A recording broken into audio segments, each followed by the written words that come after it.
Super with everyone here. So, hello, how's everyone? It's a Wednesday morning. So, super excited to be with you all. Yay! Yay is right. So, I got my friends joining in. We are here live from the studio in Leader Pass. And I think, can you all see me all right? Yes? No? We got it good.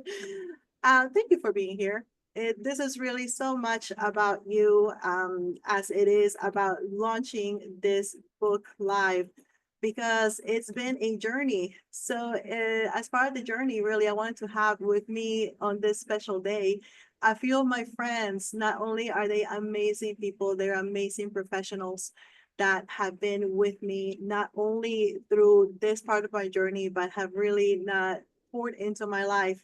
And as I'm getting ready to launch this brand new book, Hustle with Heart, and pour into, my hope is that it will pour into your heart and that it will help you. I want to share with you a few of the people that have actually not only done that, but taken me to this place, because I know I've get a lot of questions. People, some of you have been following my journey and you've heard my story, of how really I'm one of the unlikeliest persons that really can or should be doing this, what I thought.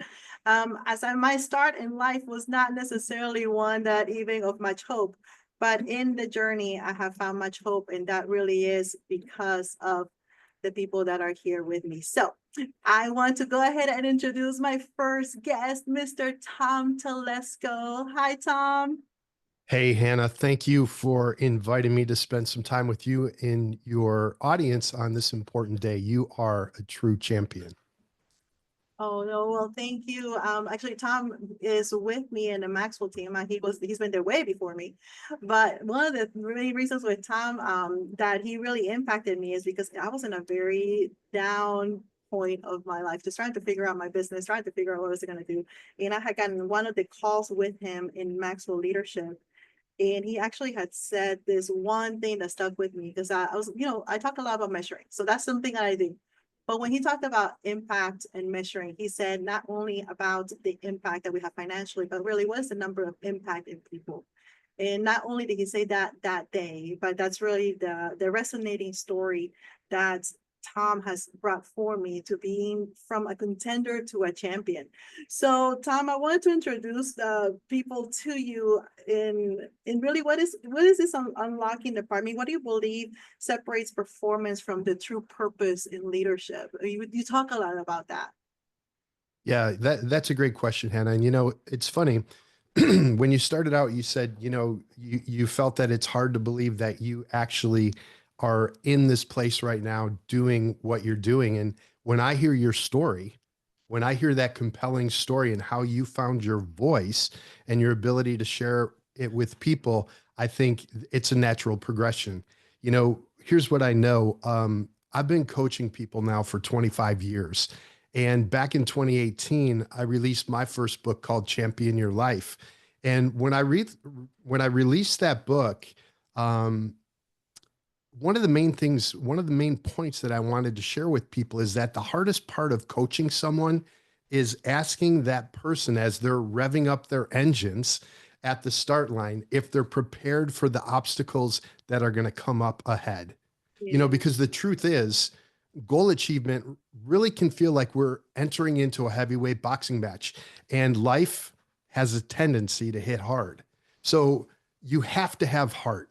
You have to have boldness. And that is something, Hannah, that you possess in such an incredible way. You have the courage. You have to have courage day after day to be able to punch through your next level of victory. Because on a daily basis, we're either standing to fight for our dream or we're standing to defend the territory that we've taken. And most people, they're not able to navigate the punches of life unless they have a system and a plan of attack and a Mm. system for a plan of recovery. And I believe that what you've done with Hustle with Heart is going to be that plan that people really can start to engage with daily through your book to give them strategies to achieve and accomplish the goals they want, whether it's in business, in leadership, in life, in relationships, whatever that may be for them. Yeah, well, thank you so much for that, Tom. It's Yeah. so, and yeah, I'm excited to share this moment with you. Actually, for those of you just joining us on the Facebook Live, this is your time to go on Amazon, get a copy of your book, get a copy. Actually, I have a little surprise for you later on, but I won't say it quite yet. So you're gonna have to stick around for that one. But I appreciate that because putting this work in, like you said, is for we try to say that just in my personal life and my professional life, as a leader, this, and really you can't separate them. Like you're Yeah. one. I mean, it's not you are one, you're aligned, and with that's part of what I do with Beat and Hustle with Heart. And that's something I really got out from you too, because I mean, as a coach, I mean, you coach thousands of people, you coach leaders. And I remember the last one of the times you said, it's like, I'm your coach. It's kind of like when you go in and you have like that timeout, I'm coming, I'll, cut your, I'll help you with the cuts. I'll give you the water. I'll give you the Yeah. towel. And that's what a coach does. So tell me a bit more. I mean, like, why a coach? I mean, what does a coach do? What do you see yourself in that? Well, it's so important. And if we follow the boxing analogy, it's like if for us to go and champion our dream, that's an aspirational goal that we have. It's someplace we want to go that we haven't been before. And it's so important to have a coach or a leader, somebody that can like tell you how to get someplace quicker, and avoid some of the obstacles. You're never going to avoid obstacles, but you'll be prepared for them along the way. Yeah. One of my coaches, and a great coach always has coaches, and I have Yeah. multiple coaches in different areas, but my coach, he, we were at a speaking conference and I was speaking from stage, and he introduced me by saying that I'm the machete man. And he said that every time I get up on the stage, I should carry a machete with me. And I'm like, that's probably not going to go over real well going through TSA, right? But he said that I have the ability to cut through the clutter in the jungle and get you to the other side where you want to go. Wow. And I think one of the main things, the importance of having a coach is that, like in boxing, you have 3-minute rounds, and the fighter goes out by themselves to go fight a battle. And when that bell rings and they go back into their corner, they have their coach, their trainer, their cut man there. And that coach does three things in a very short period of time. First of all, he wipes away the sweat or the blood so that the vision of the fighter is clear. The second thing is he goes and tells him, here's what you have to do in this next round in regards to strategy. Because some days, like I said, we're taking ground in the fight. Other days we're getting knocked flat on our ifs Right. and buts. So he's going to give you strategy. And then the last thing your coach is going to do is he's going to encourage you to get back out there to fight and to win. And I Right. think one of the hardest things to do in the personal growth and self-help journey is to go out and fight by yourself. Here's Yeah. why. Um, Back when I started out in the industry back in 2000, I remember memorizing a quote from one of the first inspirational speakers from back in the 1950s. And his name was Earl Nightingale. And Nightingale would say, success, catch this, you might want to get a pen and write this down. Success is One. the progressive realization of a worthy goal. Ooh, Success is the progressive realization of a worthy goal. Now, you have to be careful because when most people hear that, they remember the beginning of the quote and the end of the quote. yeah. Success is, they think, the goal. Success is the goal. Well, success is not the goal. No. Success is not the goal. Success is actually making progress towards that goal every day. No. Success is the progressive realization of a worthy goal. And I remember the first time we talked about Hustle with Heart, your book, and Heartnomics, your coaching and training program. I was amazed at the BEAT methodology: believe, engage, act, transform. But what makes all that you've created so powerful is that you're the only person that can deliver that message because of your story. And I think your story is one of the greatest gifts that God gives you. Yeah. And most people, they have to have a coach because they can't see what's in the picture when they're in the frame. And a Wow. coach can see the vision of what you're created to do. Wow. No, that's so good. Thank you for sharing that. Yeah. But I guess I hear you talk, and what I'm thinking is that alignment, right? I mean, you're helping because sometimes you can't see it when you're misaligned, but that Yeah. alignment. So what would be something like, what would advice would you give for those high performers that are right there? They're like looking, okay, I think I may be out. How do I know? How do I know I'm in alignment? What would you say? Yeah, you have to have a system to check yourself daily. And in my book, and this isn't about my book, but I want you to catch this.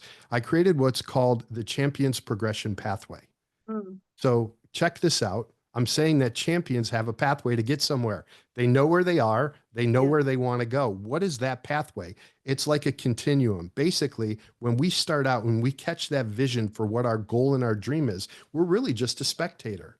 You know, when yeah, I first had the dream birthed in me to become a motivational speaker and a coach, I was in an arena with thousands of people watching Zig Ziglar from the stage. I wow, never knew that there was lovely. such a thing as a motivational speaker, but I was a spectator. And if I would have kept going to conferences day after day, year after year, Yeah, and I stayed in the audience, I was just a spectator. When you want to become a champion and you know what that goal is, you've got to step out of the stands. You got to step out from being a spectator and you cross a line.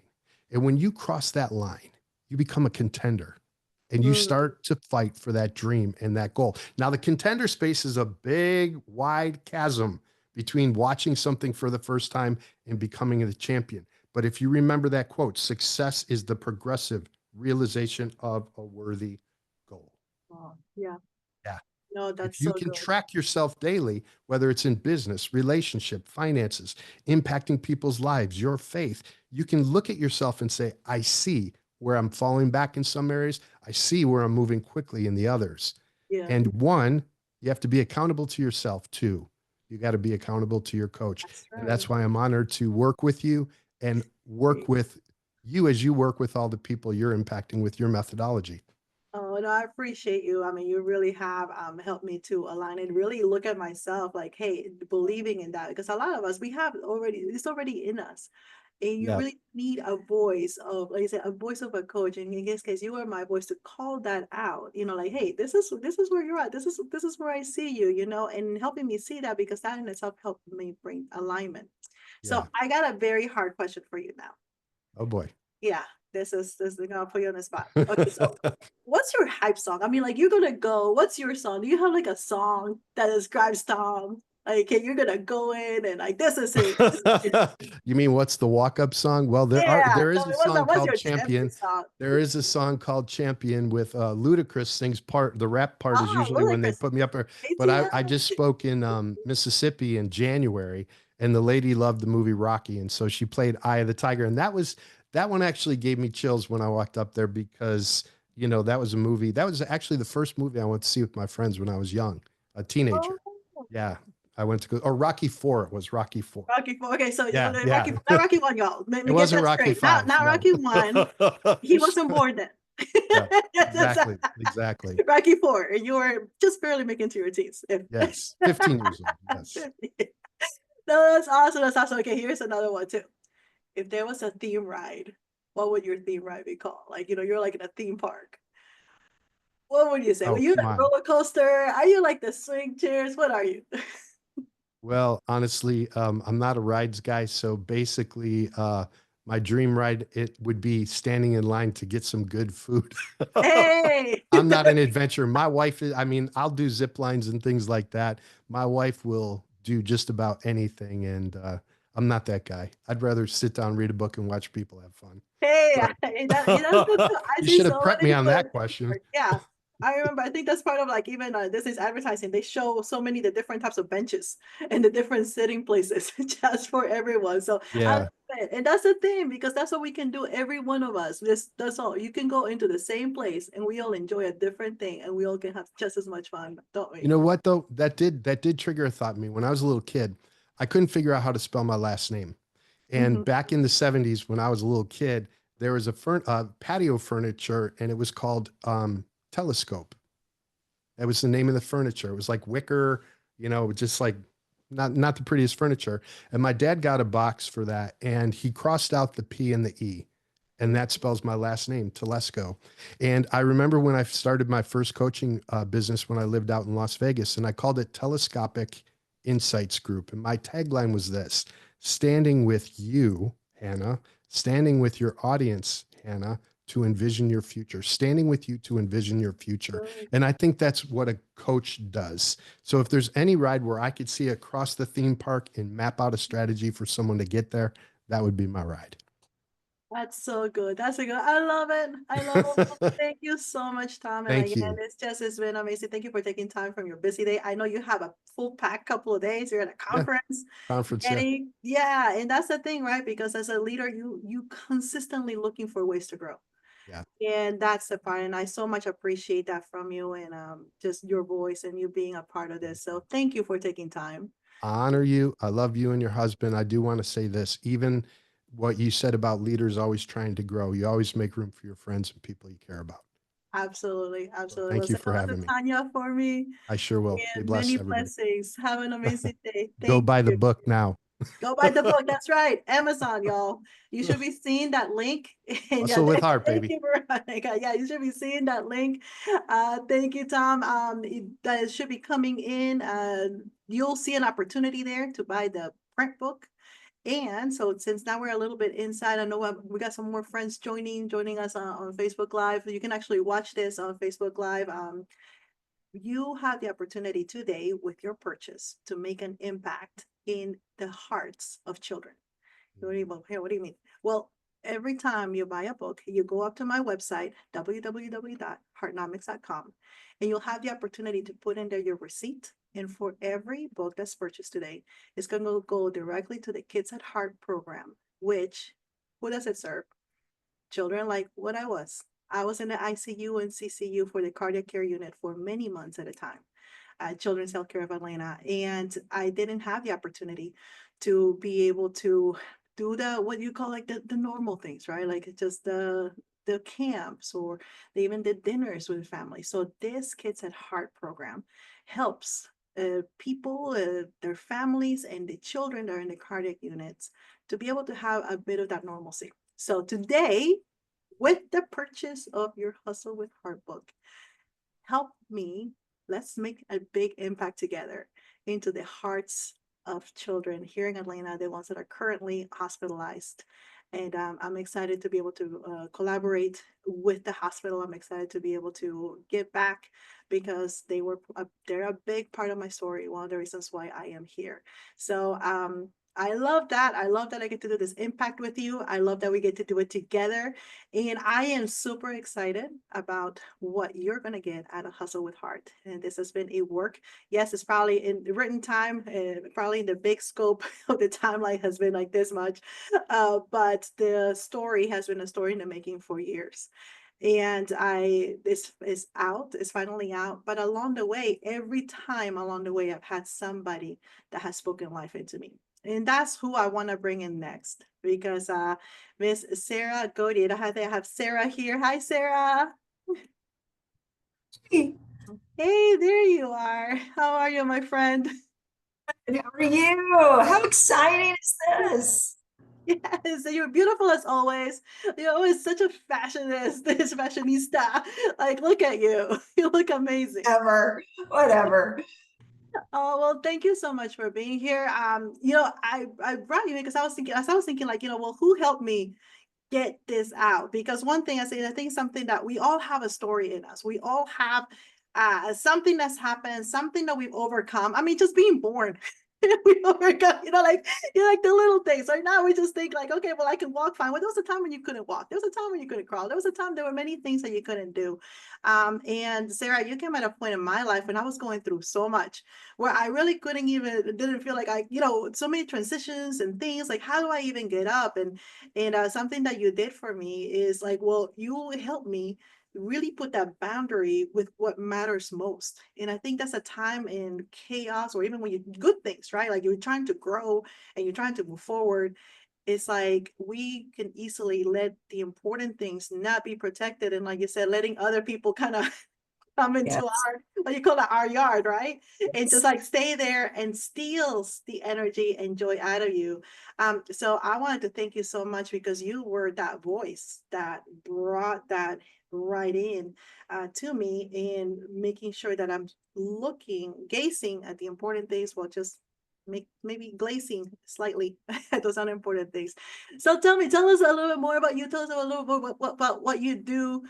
And really, how do you even get to that? Because I know you were very specific when you talked to me. Well, listen, first of all, thanks for having me on here. It is such a joy to see where you have come. No doubt. I think anybody who knows you knew and knows that you will always stay resilient and you will figure it out, and life is not going to take you down. You are bigger than so much that comes your way. But oftentimes we don't know that we are. We don't have enough belief in ourselves, but we surround ourselves with a village of people who have that belief in us until we finally have that light bulb moment that says, yes, I can do this, and I am enough to do what God has put into my lane. And I think that you do a great job of embodying that. And I think this book and your story and where you are right now really tells that. And so I just want to say, hey, kudos to you. I love that I get to be a part of this. I love that. I mean, you and I have spent hours at Yes. Starbucks just talking ideas and dreaming about things that are so out in left field. And I think that's one of the beauty of our relationships. And I think that's what you and I have been good for, is just challenging each other to think bigger, to think clearer, how to use our stories and what God has put on our hearts to really become what He wants us to be. And what I call the second half of my life. You're not quite where I am in life, but you're close. You're close behind I'm me. right there. I'm Um, right there with you, sister. right there. Like we're right there. That's right. And just figuring out what we are supposed to be doing in this second half of our lives. And so that's what I've done. You asked me what I do. I have kind of created a niche for myself where I really am focusing my coaching, yes, on women, but I really get passionate about families and parenting. I have the honor of doing this alongside my husband, Chris, who is a part of the Maxwell leadership. That's right. And so it's just been such a joyride for me. But it doesn't come without its issues. It doesn't come without its challenges, right? And it just being able to stay in it and not give up, and to keep discovering each day that new layer that God wants you to have in your story, that new page that's a part of that. And so, yeah, that's kind of where I'm at, and loving it. And I just have always felt in my heart that God has put in me just to want to invest in people. And I was a nurse for several years, and that was a great career for me, but it didn't let me invest on the level that I really, really wanted to invest on. And so that's why I've just taken this shift and gone into a coaching, facilitating, mentoring part of my life, and partnering with people like you. No, that is awesome. I mean, and that's actually how we got started, right? It was through families. Yeah. Because it's a big transition, y'all. I think I wasn't ready at all. I mean, like we talk about when you first start having children, and then of course you have like that in a sense of that race, but you got to do every morning, you have your routine, you have the kids, they grown, but then 10, 15, 18 years later, well, suddenly there's another transition. And when we were talking and I was trying to get like, what do I do, Sarah? Like, what's going on? How do I still like keep that balance with going into that coaching parent? I remember you introducing really that to me, as a like you're still in a role. There's still a role for you as a parent as you're transitioning, but then it's turning into that coaching parent, especially as they're making other decisions. And that was a big aha moment for me when you brought that up. So can you tell people about kind of, they're going through transitions. So they may just be having a child, or they're going through the first day of school, or now they're maybe leading them to college, or perhaps a wedding, a marriage, different stages. How do we do that? How do we like that coaching parent? What is that about? You mentioned something about chaos early on in our Yes. conversation, and I did a coaching session the other day. Napoleon Bonaparte, and I'm paraphrasing this, had a quote that said that the winner of the battle is the one who manages not only his own chaos, but the chaos of others. And Mhm. I think as women, often when new chaos comes into our lives, sometimes we become defeated by that chaos. We Yes. feel overwhelmed by that chaos, and the chaos becomes bigger than us. And especially when it's the other people's chaos, it's not necessarily the chaos that we've invited into our lives. It's just kind of happened into our lives. And we can get paralysis by analysis sometimes when that happens. I think the biggest thing is whenever chaos, new change, new things come into your life, is to take that pause, figure out what it is, give it some truth, right? You need to, it's almost like coaching yourself, right? What am I feeling? Why am I feeling it? What is it?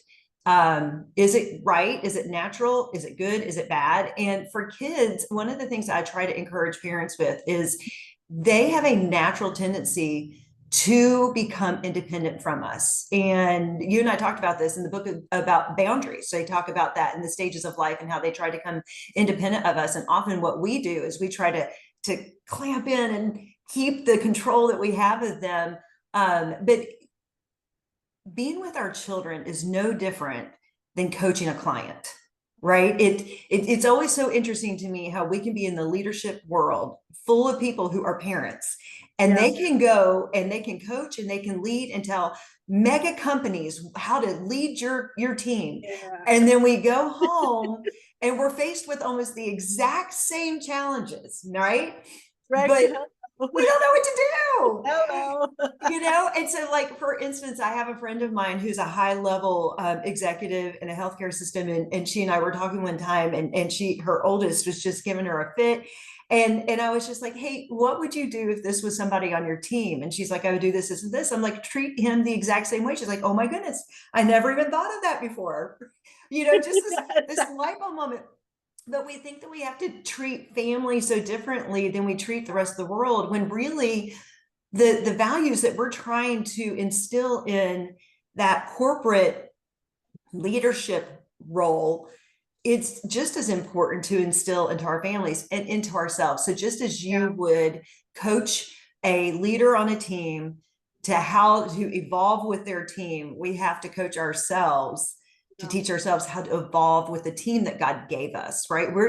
He gifted that team to us, and he entrusted us with that team. And so there's no team he would rather us give greater time and consideration to than the ones that bear our last names, right? And we can, and it's hard. It's the hardest thing, because that team also knows our failures. That team sees us without our makeup on. That team knows what we're doing at 10 o'clock in the evening, right? And so there's a lot of vulnerability there. But in a case for you, Hannah, like, you have multiple generations that you're still leading inside your home, right? You have your little, 6-year-old probably now? 4? Is she 4? Oh my gosh, you got your little 4-year-old, but then you've got your graduate also, right? And so how you're going to coach both of those. One of those still needs a lot of level 3, teaching her how to do things, showing her how to do things. And then you've got your graduate, probably you're living in level 4, level 5, for those of you who know the 5 levels of leadership, right? And so it's a beautiful, beautiful world when you can take the personal out of your family situation and begin to look at it as an opportunity for influence and leadership. Yeah, no, that is so good. In the sense of, like, you're having to do all those things, and you do. I mean, you're there, you're present, and like you said, also in the professional world. So give me what's a good anchor that we can help the people that are listening in, like, in those high moments, like the high pressure moments where they're having to, they're showing up, the fullness in their family and fullness in their business, or the business they're trying to launch. What's a quick anchor? What should they do? Yeah, I think the biggest thing, and this is something I've had to learn myself, is that life is not a sprint.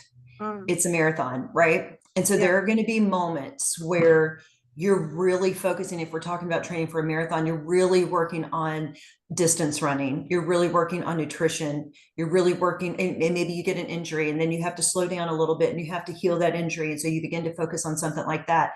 Life for women is very similar. There are going to be moments where you have to give a little extra time to the family.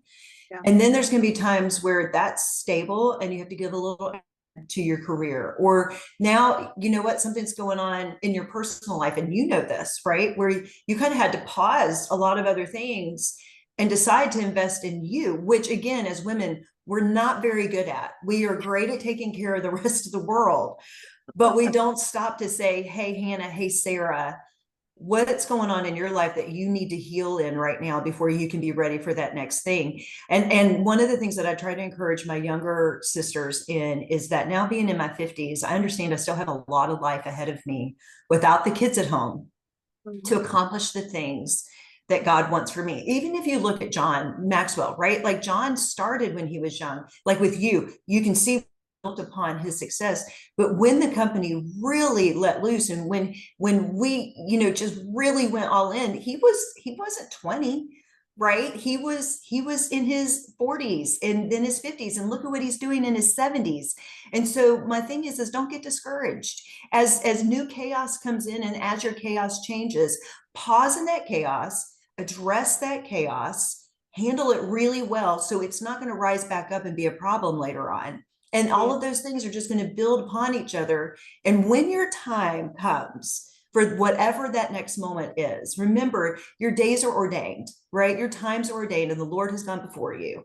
So when your time comes, it's going to happen for you. You just have to stay patient in the race. Don't run the race faster than the race was meant to be run. I love that. Thank you so much. So you all heard that. Don't run the race. And I mean, that's part of what went out to do with the beat method, right? Like taking that breath. It's like getting right back, center in like that. The believe, engage, act, transform. It's just quick little bite size because yeah, it feels like everything is pulling at you and it's just taking that pause moment. So let me ask you for fun. Like Okay. what is like a comfort thing? Like what do you do for comfort? What do you do for fun? Or what's something that people don't expect for you to do that brings you back into that comfort zone? Oh my gosh. Okay, so listen, one of my top 5 values is fun. Yeah. I have to have fun. Now, I can have extraordinary fun, but Chris's is not fun. So we have to meet in the middle, right? I love to travel. I love if my body would participate more, I would still be water skiing and snow skiing, and I would be skydiving. I love to do adrenaline rushing experiences. I don't have a lot of fear. I see Veronica. I don't have a lot of fear. And I love like to experience those big moments in life, right? Give me a rush. Rushes like get me so pumped up and motivated for the next thing. Now, on the opposite side of that, okay, I love that, but I also love just to enjoy um just God's beauty. Put me at the beach with the water, put me in the mountains, let me walk barefoot in a brook of water, just going, oh my gosh, I like it grounds me and I love that. And I feel like I get to be connected with creation. So I can go either way. Either one of those are two of my favorite things. And then lastly, of course, just being with my family. I'm a quality of timer. So you give me some good quality time. And if it's fun quality time, that's even better. That's your best. It gets me. Skydiving with the family. Let's go. That's right. That's right. That's exactly First, right. first. That's right. I love what Veronica just said. No fun, Chris. Well, that's awesome. That's awesome. Well, thank you so much, Sarah. Thanks for being here with me. Thank you for your words of wisdom and for reminding us, it's an important part. And yeah, taking that time, right? Taking the time and things that we've learned now. So thank you. Thank you for being Yeah, here. And I love to see you. We gotta get together soon. We live I know. together, We so don't we gotta even get live that together. far from each other. But listen, I just want to tell you thank you. Thank you for sticking in the story of your life. Thank you for being an example to other women about resilience. Thank you for showing us that things take time, but don't lose the vision. It's so important for us to be around other women because you will help motivate other women to do the exact same thing. And not that it's not for men either, but there is a different thread in there for us women to experience together. And so thank you. Oh, thank you, Sarah. Thank you so much. And we'll say Yeah, hi to Chris for me over here. And I would love to see you soon. Thank you for taking your time today. same. Thanks. Take care. Hi, Sarah. Thank you. Well, now you see why, right? I hope that you're hearing this, that you're hearing, you've heard Tom, you've heard Sarah, and you see that people, it's not just one. And yeah, hustle with heart. Actually, I can tell you 100%, I would not be here had it not been for these people, the voices at every time, how God brought them in my life to speak life into me. And that was one of the biggest part. And like I said, with Sarah, she reminded me so much of what I need to take care of at that time, and give myself freedom to do so, because you get caught into like the daily things or the situation or the circumstance. So that is part, and I want you all to hear this and don't miss this, that we all need somebody in our lives. We need a tribe, we need a group, because we can't do this alone.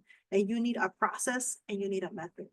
And that is my hope for you. And that is my gift to you for why Hustle with Heart came to be. Because I know I myself needed something. And if you see some of my posts and things like, why did you write this? Because I needed it. I needed something that will help ground me. I needed something that will give me that breath when I felt I couldn't breathe. And I hope it will do the same thing for you. That is my hope, that that's what it's going to accomplish for you. It is small. I think I should have a copy right here on me. I had a copy, but it's a little, Veronica's got it right there. It's a little copy. It's a bite-sized mini shifts. It's not gonna be an entire huge. I'm not although I'm a speaker. I speak because I don't write or read actually as much as I speak. So I'm the speaker. So for those of you, my fellow speakers, my fellow people that you don't have much time, this is it. Look, this is a small book. It's mini shifts, and it's actually meant to be one mini shift a week. That's all, just one. Oh, you see it right there. So again, as a reminder, go to Amazon right now. Go to Amazon, get your copy. It's on sale today for the launch for $10. And here's a surprise, right? You're all ready. So you were going to give you something else. You can get the Kindle version for free today. Today only. So I want you to get the free version of the book. I want you to buy a copy of the printed book. It's going to help you. But not only that, I told you, we're making an impact together. A portion of every book that is going to be sold today is going to go right back to the community, to the Children's Healthcare of Atlanta, the Kids at Heart program. Again, for those of you that have heard some of my story, I suffered through a heart disease for over 10 years. And for much of that time, I had to be in the hospital for a long period. It's hard as a kid, as a family, and today you get to help kids just like me that are there for long periods with families, their families with the Kids at Heart program, and make their days a little bit more normal with what you get to do. So get on Amazon, do it quick. We have until 12. Help me get this message out, and continue with all my friends, and who I have next. I am super excited. I got Miss Veronica Seitz, who is here with us. Now, you may have seen Veronica. I know she's really like, oh, who's Veronica? You may have seen her maybe like on Lifetime. Maybe you've seen her on the news. Maybe you've seen her in part. But Miss Veronica, she has served so much in not only what she tells to the people. I mean, she's Veronica, the expert to many people, but to Veronica, to me, she's my friend. She's my sister. She's the one that speaks wisdom to me. She's the one that's known the ugly parts, the good parts, the parts I don't even want to take a look at. Veronica's like, let's take a look at it together. So and that's why I wanted to bring her in. We met at Sigler Legacy a few over 12 years ago, right, Veronica? Yes. Yeah. Yeah. 12 years ago, a professional. We were both pursuing to do things like going out and speak, going out and make a difference with our message. And Veronica, well, she's always been there, the steady one, and someone that's not only with what she knows, but her faith-based, really the pillar that has brought me. So Veronica, I want to welcome you. Thank you for being here. I'm Thank so you. excited. Oh, I'm thrilled. I'm so proud of you. Yes, thank you for having me. It really, really, really is an honor. Oh, I thank you, Veronica. Now, I mean, you helped me, and I think with the skill so much, because I was going through a lot, and I think so many of us do, trauma. I mean, we have trauma from things that we do, from things that we feel happen to us, that we don't. I mean, and it can be like even being in the hospital, having to go through things that could produce trauma, or having to go with a loved one. And going through that moment, it can also, there's trauma, there's things that can suddenly maybe stop you or maybe want to define you.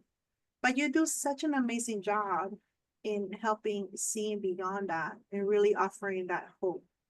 So Thank what do you. you have to share with people about that? Tell us a little bit about what you do. Trauma touches everybody on different levels. That's just a part of life, and not everything is trauma, but that is where I excel. And in all things, just one thing I think we really need to remember, which I love about your many shifts in Hustle with Heart, and it is that our past is actually going to bring to light part of our purpose, if not our whole purpose, to propel us into the future profitably. Mm, Here's the thing is, just like your story, my story, you're created on purpose mm, with a purpose, and no one can accomplish that purpose except for the individual.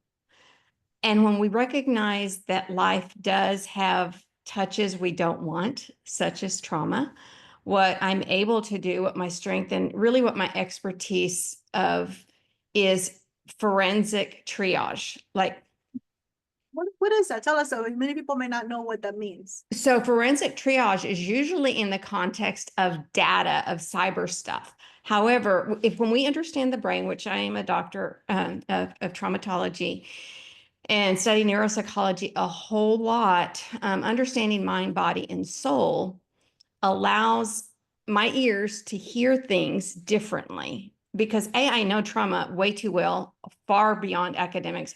Really wish I didn't know trauma nearly as much as I do. Okay. Oh, wait, yes. The familiarity of when I hear someone speaking is a lot of what you talk about in your book, many shifts.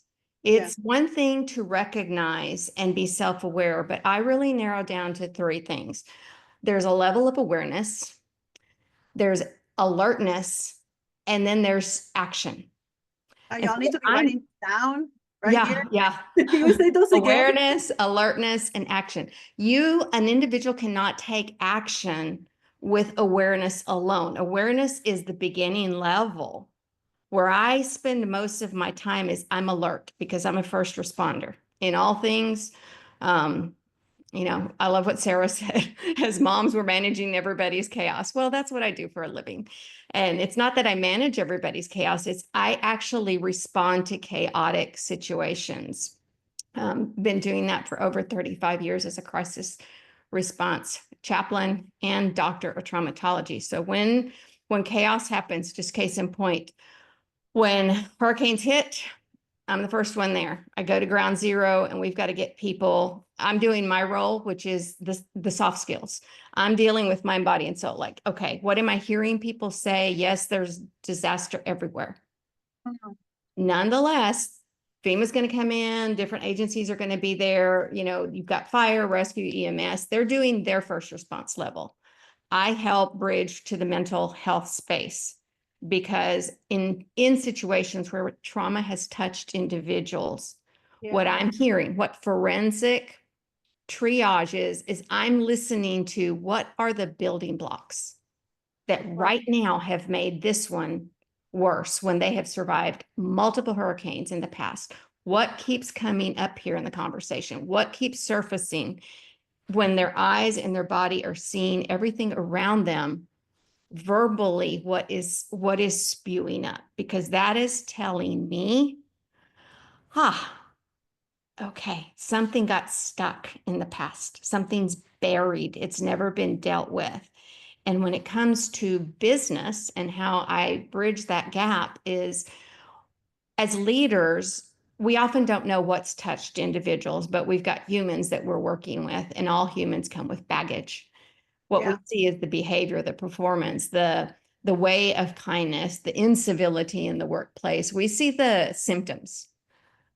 I triage and recognize. And actually, the forensic part is, so I have a criminal background investigation in my history. That's what I used to do was Yeah. criminally look for loss prevention in the details. So that's part of training that I have, but I bring it over into the space of understanding something has always happened. Like there's always something that has happened for chaos to spiral out of control in individuals. I got you. And I don't look at just the situation of chaos right now. I start asking the questions in myself. Like it's not always appropriate. It's not always right or the right time to ask the individual what happened. There's going to come a time for that. So But I when you- ask myself, what time is going to be the right time? What happened? Like, this is the chaos. Listen through what you know, listen through what you're hearing, listen through what is building up. If I So, gave you word pictures, it's like I take all the Lego pieces that are laying all over that went off in the chaos, and I start picking them up. I'm like, okay, this one fits. And it's Yeah. building a case like these- for what now I can come to the individual and say, hey, how quickly and how do you see moving forward Mhm. is going to help you most? You So know, what, let me ask you on that, because I mean that what you're talking about, I mean, it's pretty huge. I mean, you go actually into the situations of chaos. I mean, like you purposely, a lot of people I know. are trying to move away from chaos, right? I mean, First they're like, okay, responders. yeah, no, and honestly, I mean, I know I've been through times where even when I'm going through something, a lot of people want to stay away. You know, they're like, oh, you know, let me give them time. Let me things like, you know, let things settle down. That's the usually the natural response, right? And you're going into like, I see chaos. You know, you're going right in. I'm not just gonna go right in. We're gonna figure out this stuff, and I'm gonna bring stability. So I want to ask you from you. I mean, what do you do in that moment to anchor yourself? Because you come up with some very severe situations. I mean, you're not just and I know. I mean, knowing you, you're very empathetic. I mean, you're. And I'm thinking like, and you know that this is a calling because you're such a empath. I mean, your heart really goes for people, which is why you do that. I mean, how do you keep yourself centered? Because I think that as leaders, with the vision, with our families, with everything, it's like, you know, we all fully want to do that. So what do you do? Because you on purpose are going into the situations. So what, Veronica, how do you center yourself? How do you keep yourself anchored in that chaos, especially somebody ready else's chaos? Get ready to write. It's an acronym. I use CASH. KASH. I use knowledge. I have an attitude, not like, you know, snarky attitude, but my attitude is set. I know what my job is. So I have knowledge, I have attitude, I have skills. This I know. And then the kick in is the habit. My habit is be 100% where you are, and that's it. 100% is all anybody can give. I can't be 98% here and 2% back at home. So my family knows if I deploy, not if, but when I deploy, I'm 100% there because I am of no good to anybody here and there if I'm trying to split everything. So I have to be 100% who I am, where I am at the moment that I'm there. Wow. Because of skills, my job as a responder is to secure, stabilize, and get the person to the next step. It's my job is go in, stabilize, hand off. I know my job.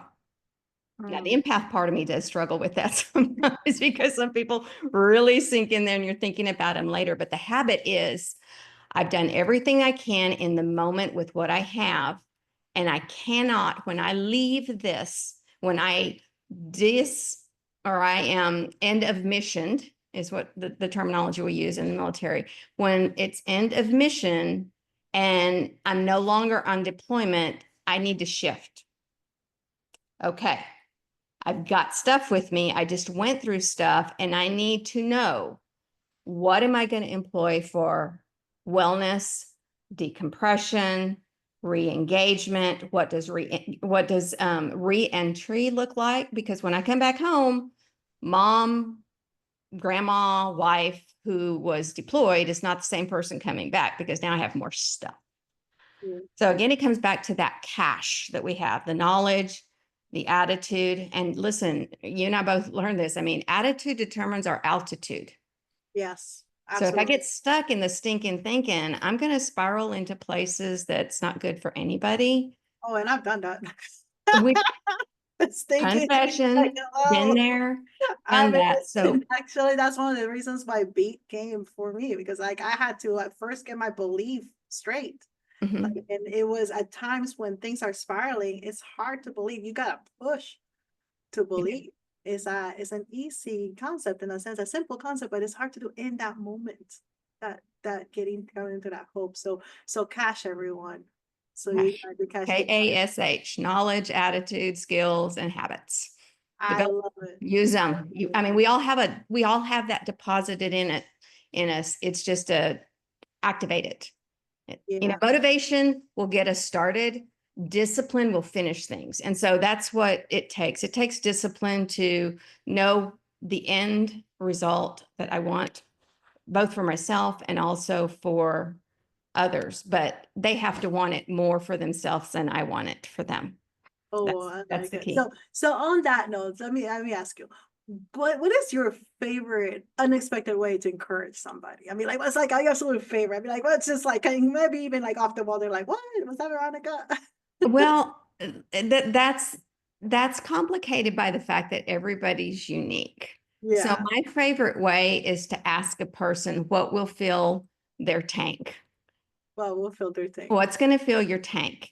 And then I'm going to listen and I'm going to actually meet them with something that it is. If it's music, I'm going to all right. Yeah. So right now I'm creating a lot of music. Okay. AI is wonderful. So I'm creating music for individuals because music is very powerful, Mm. as words are powerful, but I have to recognize what is it the person wants help for, needs help for, and that I can help the most with music.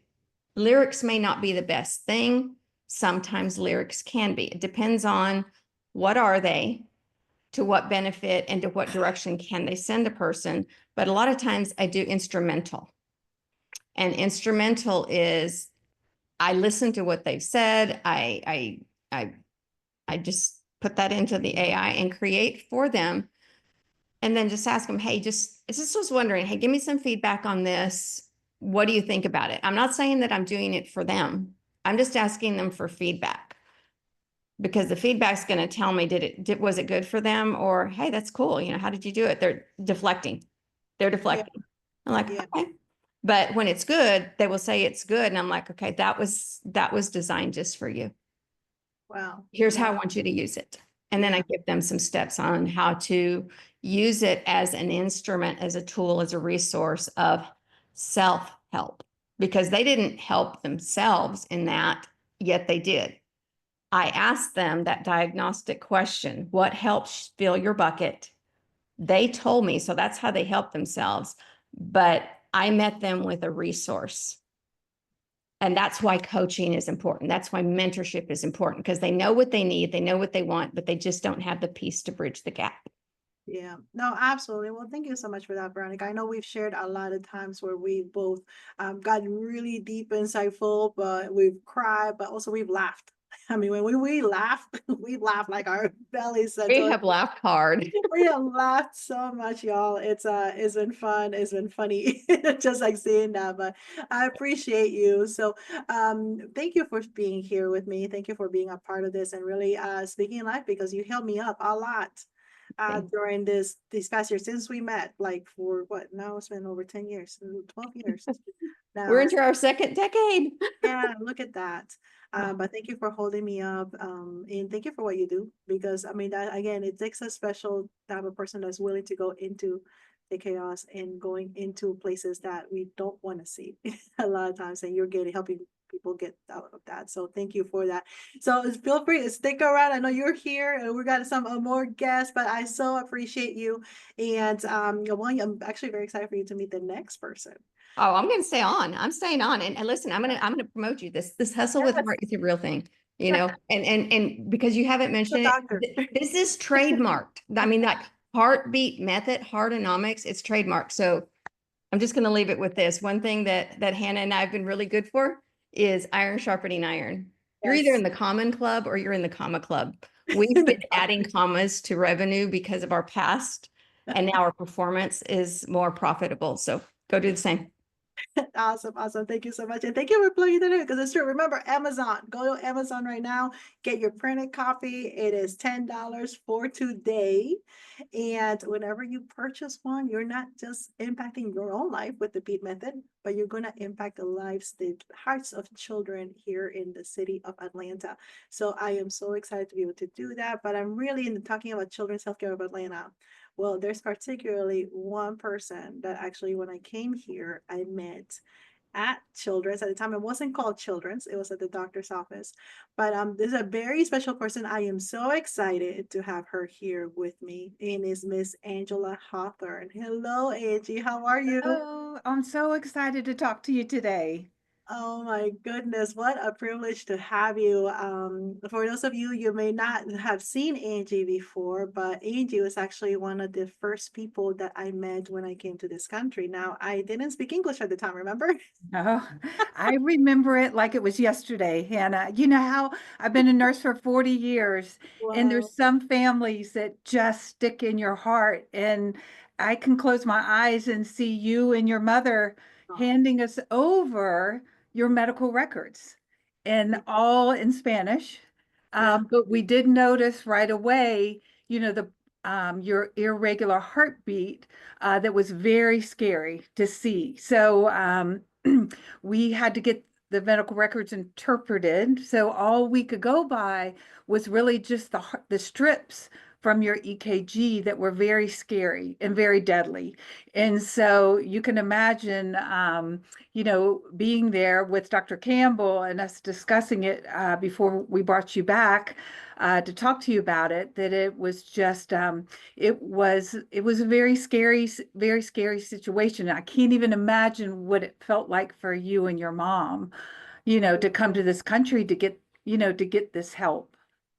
Oh yeah, no, it was honestly that for me, I was a child, right? I mean, so all I knew was at the time just trying to survive, like breathing and Right. making sure my mom was okay. Like I wasn't worrying her, I wasn't like causing any baggage on that. But one of the things, particular things that I remember from you, and when I went into Dr. Robert Campbell's office was I didn't know the language. I didn't even know what we're doing here, but your smile. Aw, Your smile, your just like I'm sure everybody's able to see that through the camera, like just your demeanor, your face, and that spoke so much to me. Like I didn't yeah, know what was gonna happen. We didn't have any family here. We didn't have the language. We didn't have no, anything, but it was like you became our family, our extended family here. Just every time we would come into the room, come into the visits, just the fact that you're like you didn't know either. I mean, I know you were now looking back at it and hearing everything, it's like y'all didn't know how it was gonna go either, but you're always no, there, steady with that smile, just providing kindness and helping to yeah, through a time where we didn't know what was going to happen, just making that time so yeah, here. And that's why I want to talk to you because I know we've stayed connected. I mean, you see yes, so much. So tell the people what little what do you do because you're an expert. I mean, she's my nurse. She was my nurse when I yeah, was a child, but she is an yeah, expert. She trains other nurses here at every university. Not only that, and you are an expert in neonatology and NICU unit. So tell us about yeah. what you do. Yeah, so I currently work in the neonatal ICU, so you may hear a baby crying in the background. Oh, But just Children's Healthcare of Atlanta has been such a gift for me. So at 43, I went back to school and I got my bachelor's degree and my master's degree in nursing. And so I was able to get this job. And my job currently is I work with families here in the NICU to make sure they're getting fantastic communication from us because I always tell families communication is love. And especially you can imagine, our babies come from a birth hospital. 85% of them have surgery the first week they're here. You can imagine how scared they are and how unsure they are about, this road ahead of them. So it's just such a honor and a privilege to work with these families to make sure that they know the important role they play in their baby's care, but making sure they understand everything that's going on. And then I work with the nursing staff in teaching them how to care for babies and families. So it's really a great job, and I just feel so fortunate to be in a healthcare system where I'm able to have this position to help these families through. Typically, our babies are here 30 days to a year. So you can imagine, how hard that can be on these families. Oh my goodness. Yeah, I mean, that's one of the reasons for the cardiac part with the heart. But I mean, like you think of the littlest ones and you take care. And I love what you just said about communication, because communication really for these families is a lifeline. It's not just Right, a nice to have. And I right. wish I would know this is literally you are serving with communicating and the lifeline. And wow, this puts communication at a whole other level. So for those of you that are here right now, when we talk about communication and communication being your best skill, I mean, here Angie is showing true communication and saving lives. And like I said, even without you using words and me understanding, because I didn't understand any English. I mean, I don't think y'all understand. I spoke zero I English know. when I came to this country. My family didn't either. So the only thing I could do to explain even my heart, like she said, the only way they could know, well, this was all in Spanish, and at the time we're talking about in the late 80s. Yeah, Um, yeah, so there wasn't really that many Spanish speaking services here in Georgia. And yeah, just that they were able to tell the story by the medical records, that, basically that EKG and seeing the flat line and seeing it super fast, and also my yeah, facial expressions. I think we were all just talking with facial expression, like it yeah. hurts, like where's it hurt? Like, yeah, or not being able to breathe. And Angie did exactly that though. I mean, the comfort, and you can see how, wow, I am so impressed by what you just said, because you took it yet another level. I mean, you're communicating really, I mean, just like you did communicating with somebody who couldn't communicate. I mean, you're communicating with babies. I mean, babies can't talk right now. No, but they can. I mean, they can communicate all the time. So it makes me think of, yesterday when you came into the office, even though you couldn't speak English, everybody knows I guess the communication of love and Yeah, acceptance and encouragement. I mean, and you yes. can communicate that really without, knowing the language. And I feel with the babies when I talk to them every day, that they know, that this voice is a loving I tell them I love them every day, because I just feel like you can't say that enough. And they do recognize my voice. They turn towards me, and some of these babies are a pound. I mean, they're very, very small. But it's amazing, I feel like in every human, that search for love and that search for kind words, is there. Oh my goodness. I mean, again, you just like keep on bringing it deeper, but that encouragement, tell me a little bit more about that, because you just said like, they're a pound, they're just born. I mean, they may not even like their system specifically may not be completely developed. They're developing Right, right. outside. Yet, I mean, that the words. I mean, tell me what happens then. What do you? Yes, no, I'll tell you, we were very, very, very important, not just the baby, but the family too, those kind, encouraging words, because we know this is such a tough road. But, we definitely know that this kind of talk to babies, especially, is very calming to them. And, you see when they have high heart rates that their heart rate comes down. I mean, we have music therapy here, we read to the babies, but I do feel like when you're giving them words of encouragement, that, that they do feel that it's a different kind of speaking to them versus, oh, your vital signs are this and things they may overhear. But, when they're hearing, from people that you love them and you know that they can do it, and I'm so proud of you for being so strong, and we're going to have a great day. Those are the kind of words I feel like are almost universal.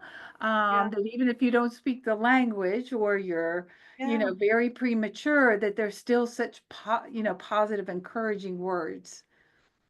But that, I mean, I think what you're just saying right now, not only reignites my passion for what we do, but it tells us the importance of, since we're born, I mean, it's part of our DNA, we need that. You And that do. doesn't stop. I mean, like No. we're brought into this world. Like you say how even their heart rate goes down. Hmm. They're able to heal that much faster because of the encouragement, the I support you, I see you, you're doing such an awesome job. Yeah. Really, to a human being that's fighting for their life. But outside of that, tell me how will you translate this to now even? I mean, what do you see? I mean, you saw me at my teenage, well, before I was a teen, I went through my teenager, but you did the same thing for me. in that part. But how do you see that translating, as you've treated so many different ages, stages of life, and even going through some of the challenges yourself? Yes. You know what I feel like has been my success has been this overwhelming empathy and compassion I have for people going through this. And now I've just getting working through having breast cancer. So now I mean, I Wow. thought I was an empathetic, compassionate person before, but now, that's like tenfold just going through it myself. But I just feel like it was a gift. That I have. My mother was very much empathetic and compassionate woman, and I definitely, got that from her. But one thing I feel like um, makes me be able to relate to people so much is my recognition of how hard their journey is, and it's not just words. Like I do feel it, and our NICU moms. I think that's the thing that they really appreciate about me is like I'm the first one to say to them, like, this is a terrible place to be. And your anger or your, crying and all that's completely normal. And it is not only normal, it is okay. It is okay, Wow. to get this out because, it's just part of what they're going through. And I think everybody, really appreciates when you recognize like how tough this can be. And I just wonder sometimes some of the kind words that we say to our families may be the only kind word they hear all day because you never know where they're coming from.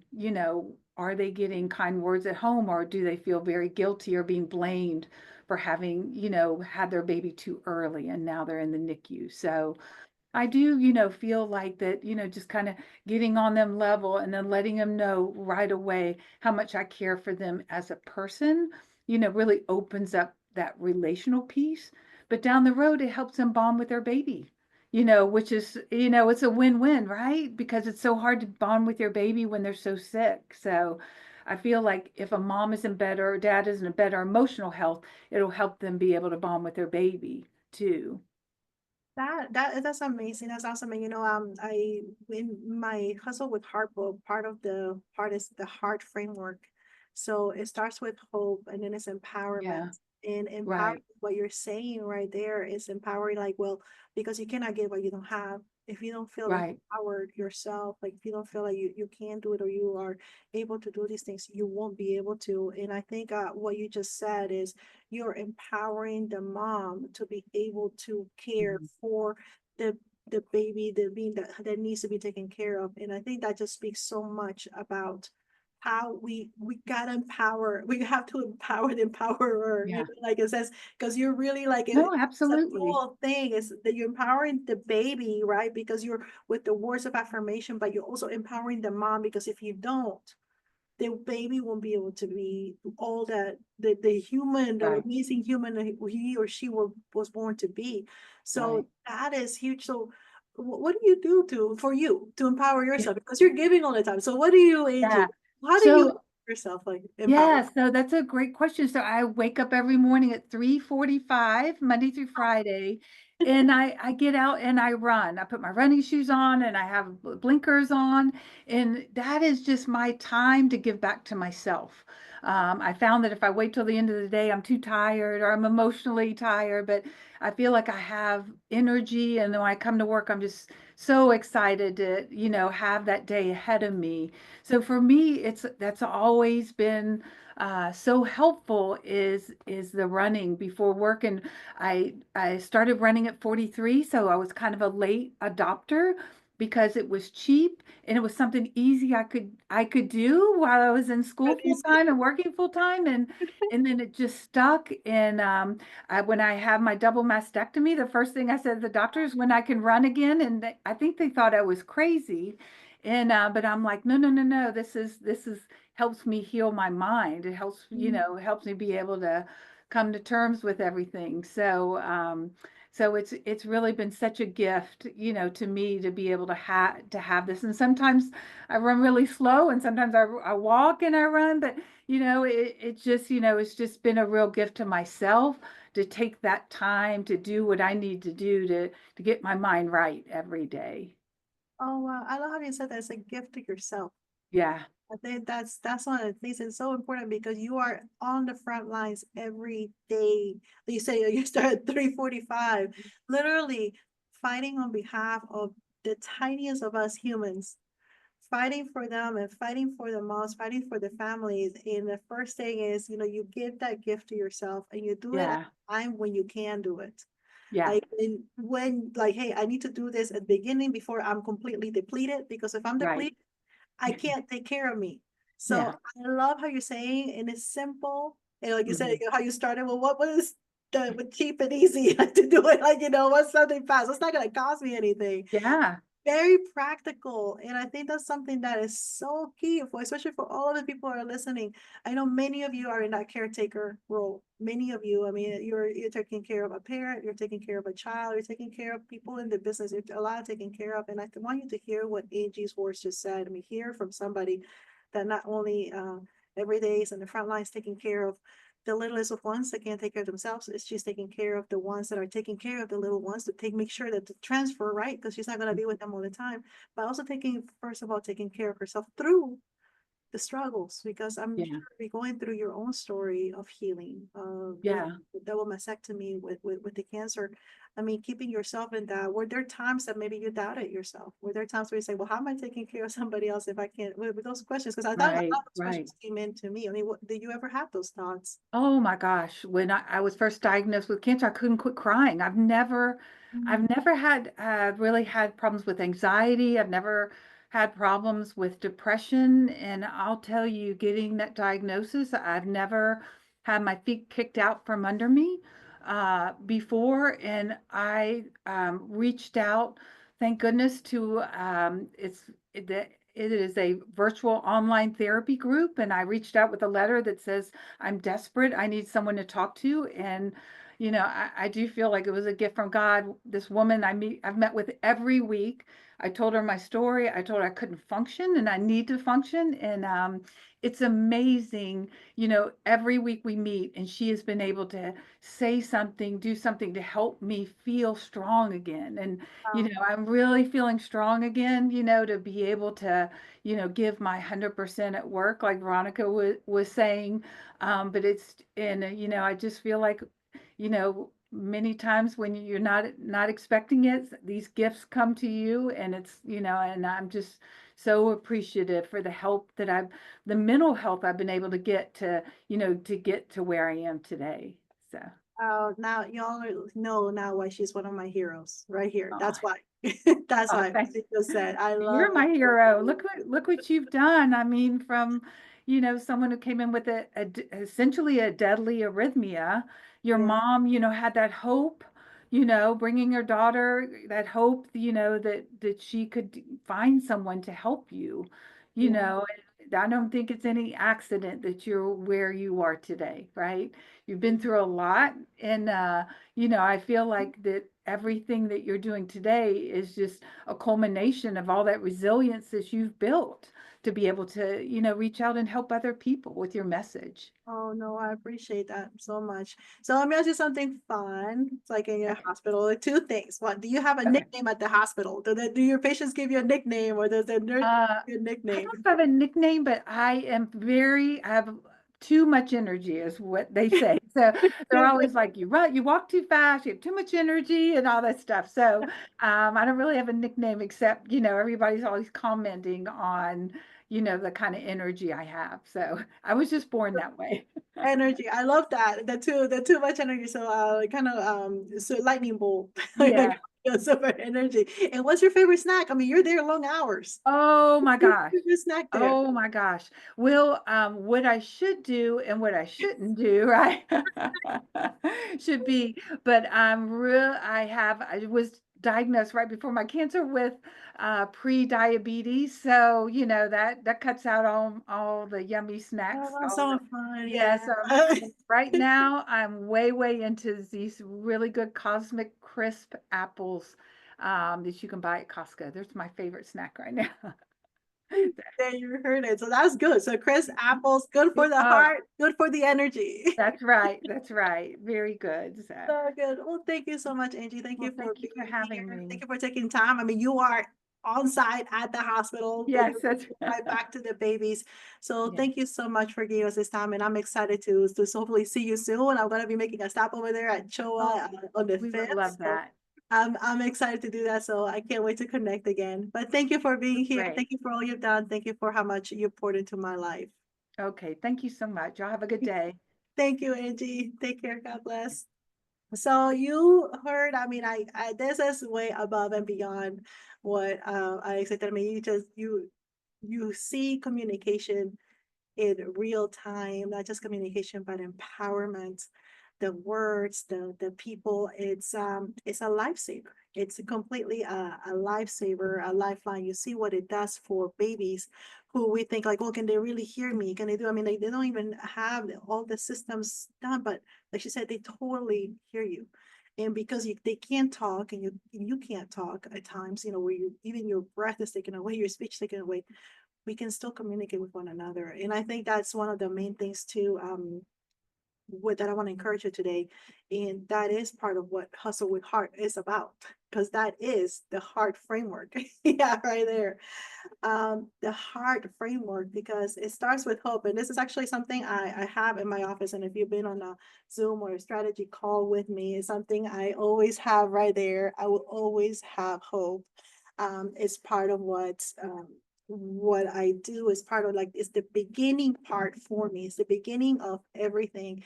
It's that hope. And you heard Angie, when we came to the United States and looking for this cure for lethal rhythms. I mean, like it was already, it was a death sentence. It was just trying to live one more day. Yet hope is what brought us here.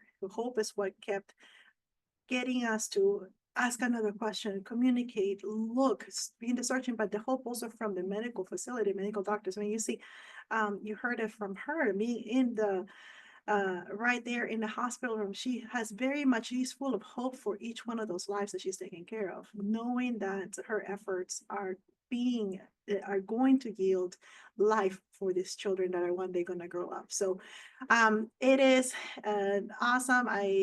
It's a very I hope, it is my hope that in you listening about hope, listening about heart, and of course, if you're getting a chance to look at this, we get to impact lives today. So you get to buy the purchase of your book. If you go onto the Amazon right now, it is $10 for the launch. But what does this do? This is going to help you. I know this is going to help you. This is the BEAT method, is the heart framework. You get to learn more about what heart's about, and it's about hope, empowerment, results, accountability, and trust. But also, you get to impact the heart of a child. The proceeds from today are going to go directly to the Kids at Heart program. They're going to go in there, so that for children, just like you heard Angie talk about, she's there with children that are there for months. Their families are there for months. Moms are there.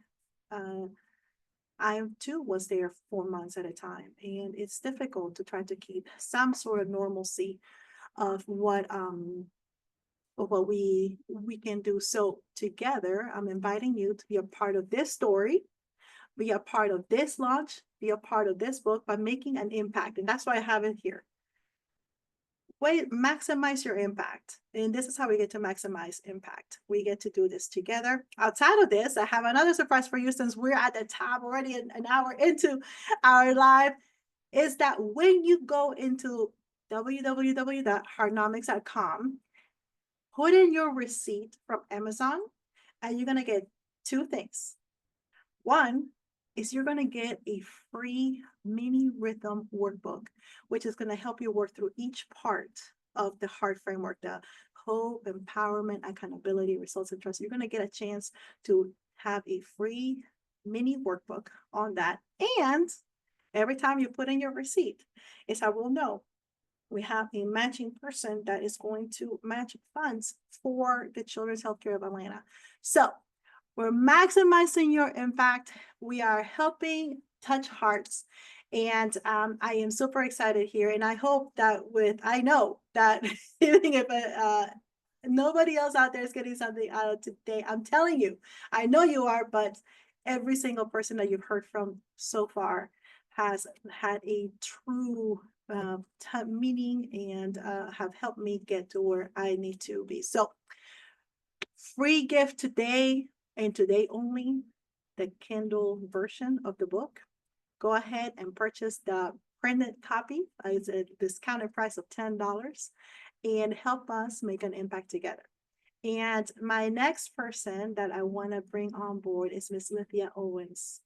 Lithia is, you guys seen her in some of my posts, but when I talk about impact and I talk about clarity, one of the main reasons I'm here today, being able to speak clearer, like really having knowing like, well, what am I doing? Because this is all I do.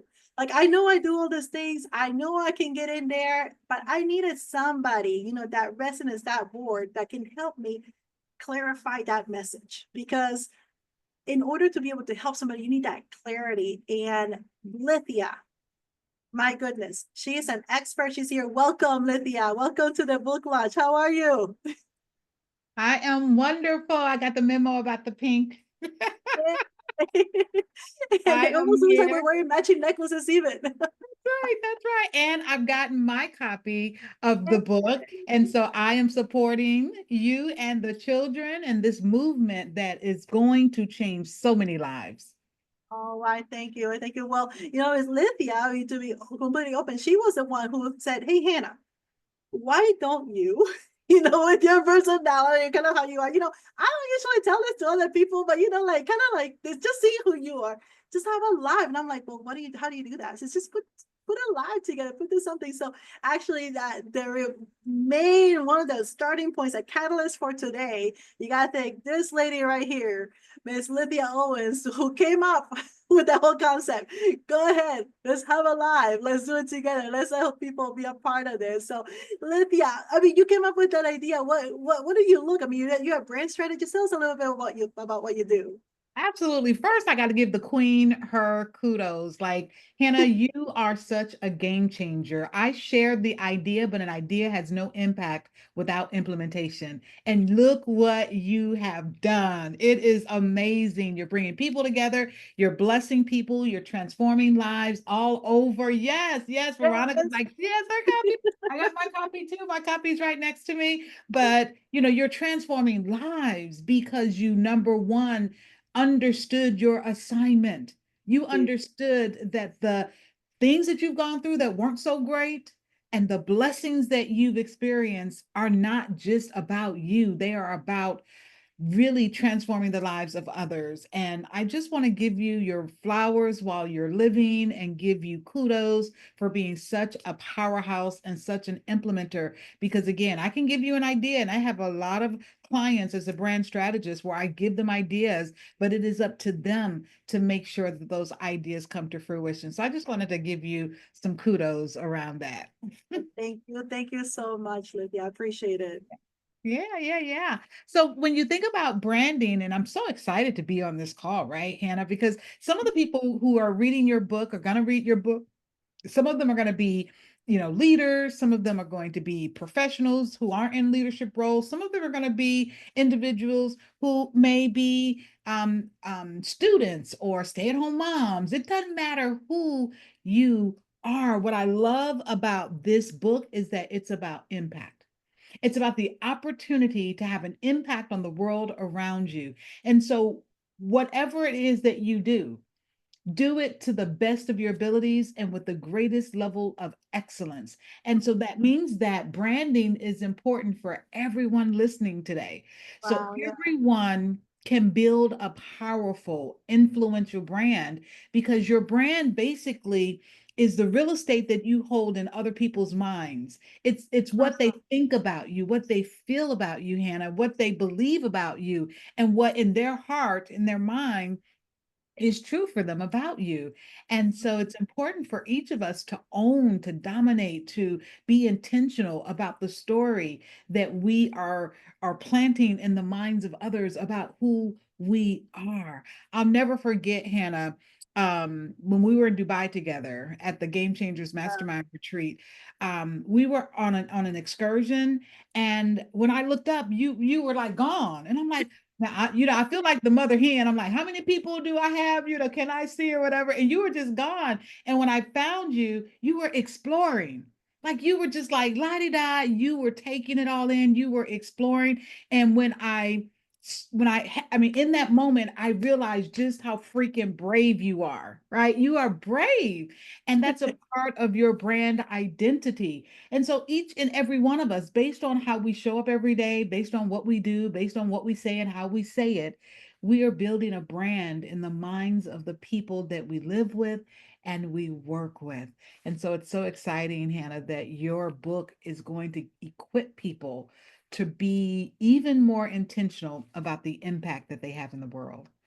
Wow, no, thank you so much for that. And I love how you bring in that part about the training. I mean, like, because it's something like we kind of leave the other part, but it's such a important part because it is who you are, right? I mean, it's part of your DNA, is your signature, is what people recall at the end. And I know you were able to bring that out. I mean, because I honestly had not thought about it. It's like, well, branding is for like people like out there, or they're big companies or corporations, right? Or things like that. Not really thinking like, well, no, anywhere I go, I have a brand. I mean, like really that's the voice that resonates. Yeah, so you were able to really bring that into me. And I wanted to ask, because I mean, I love and I appreciate so much how you said like it was a movement. Like, I mean, Hannah, it's not just a launching of a book, this is a movement. But how does that happen? I mean, I know you call that, but how does a leader, I mean, like, so I know that people have different things and they've got different concepts. How would a leader, how does a message turn into a movement? What is it that a leader looks for? How do they do this? And what do they need? What are the questions they need to answer in themselves Yes. when it comes to that message? Here's what's so amazing and interesting as well is a leader can't start a movement without followers. And the Mm, follower tells you if it's truly a movement. And I'm gonna tell them, can I tell them myself for a minute? yeah, Can I yeah. tell them myself? Okay. Go So ahead, go ahead. I was You trying to won't tell create, anybody. it's just us, right? It's just Yeah, us. And then Elizabeth is in the room too, right? yeah. So I Elizabeth wanted might tell. to create a movement, right? Because I'd watched so many amazing people like Elizabeth, and other people, Maxwell, you and I have that in common. We've, done some work with Maxwell. So I've watched these amazing brands and these amazing people create movements. So I'm like, I'm gonna create my own movement, right? And so I started putting content out there and I started talking about this movement. Crickets, like crickets, Hannah, like nobody was responding. And I called, I was like, what's up, Moxie Mavens? Crickets. I used all kinds of terms trying to get people excited about what was in my heart. And it wasn't until one day I just said, what's up, game changers? And my social media lit up. And my tribe confirmed for me what the movement was. It was about changing the game. Right. And as I began to do the work of branding it and thinking about it and sitting with it, I realized that like I'm an underdog, high school dropout, right? Went from a high school dropout to going back to school, getting a full scholarship against all of the odds, launched 4 successful startup companies. So, I know a thing or two about this thing about hustling with heart. I know a thing or two about that, right? And so, when you think about this idea of kind of bootstrapping yourself, I've done that. I know what that looks like and feels like. And when my tribe, lit up, I realized I need to lean into this. And so because I'm that person who's like an everyday person, but yet a game changer at heart, I decided to brand it as everyday game changer.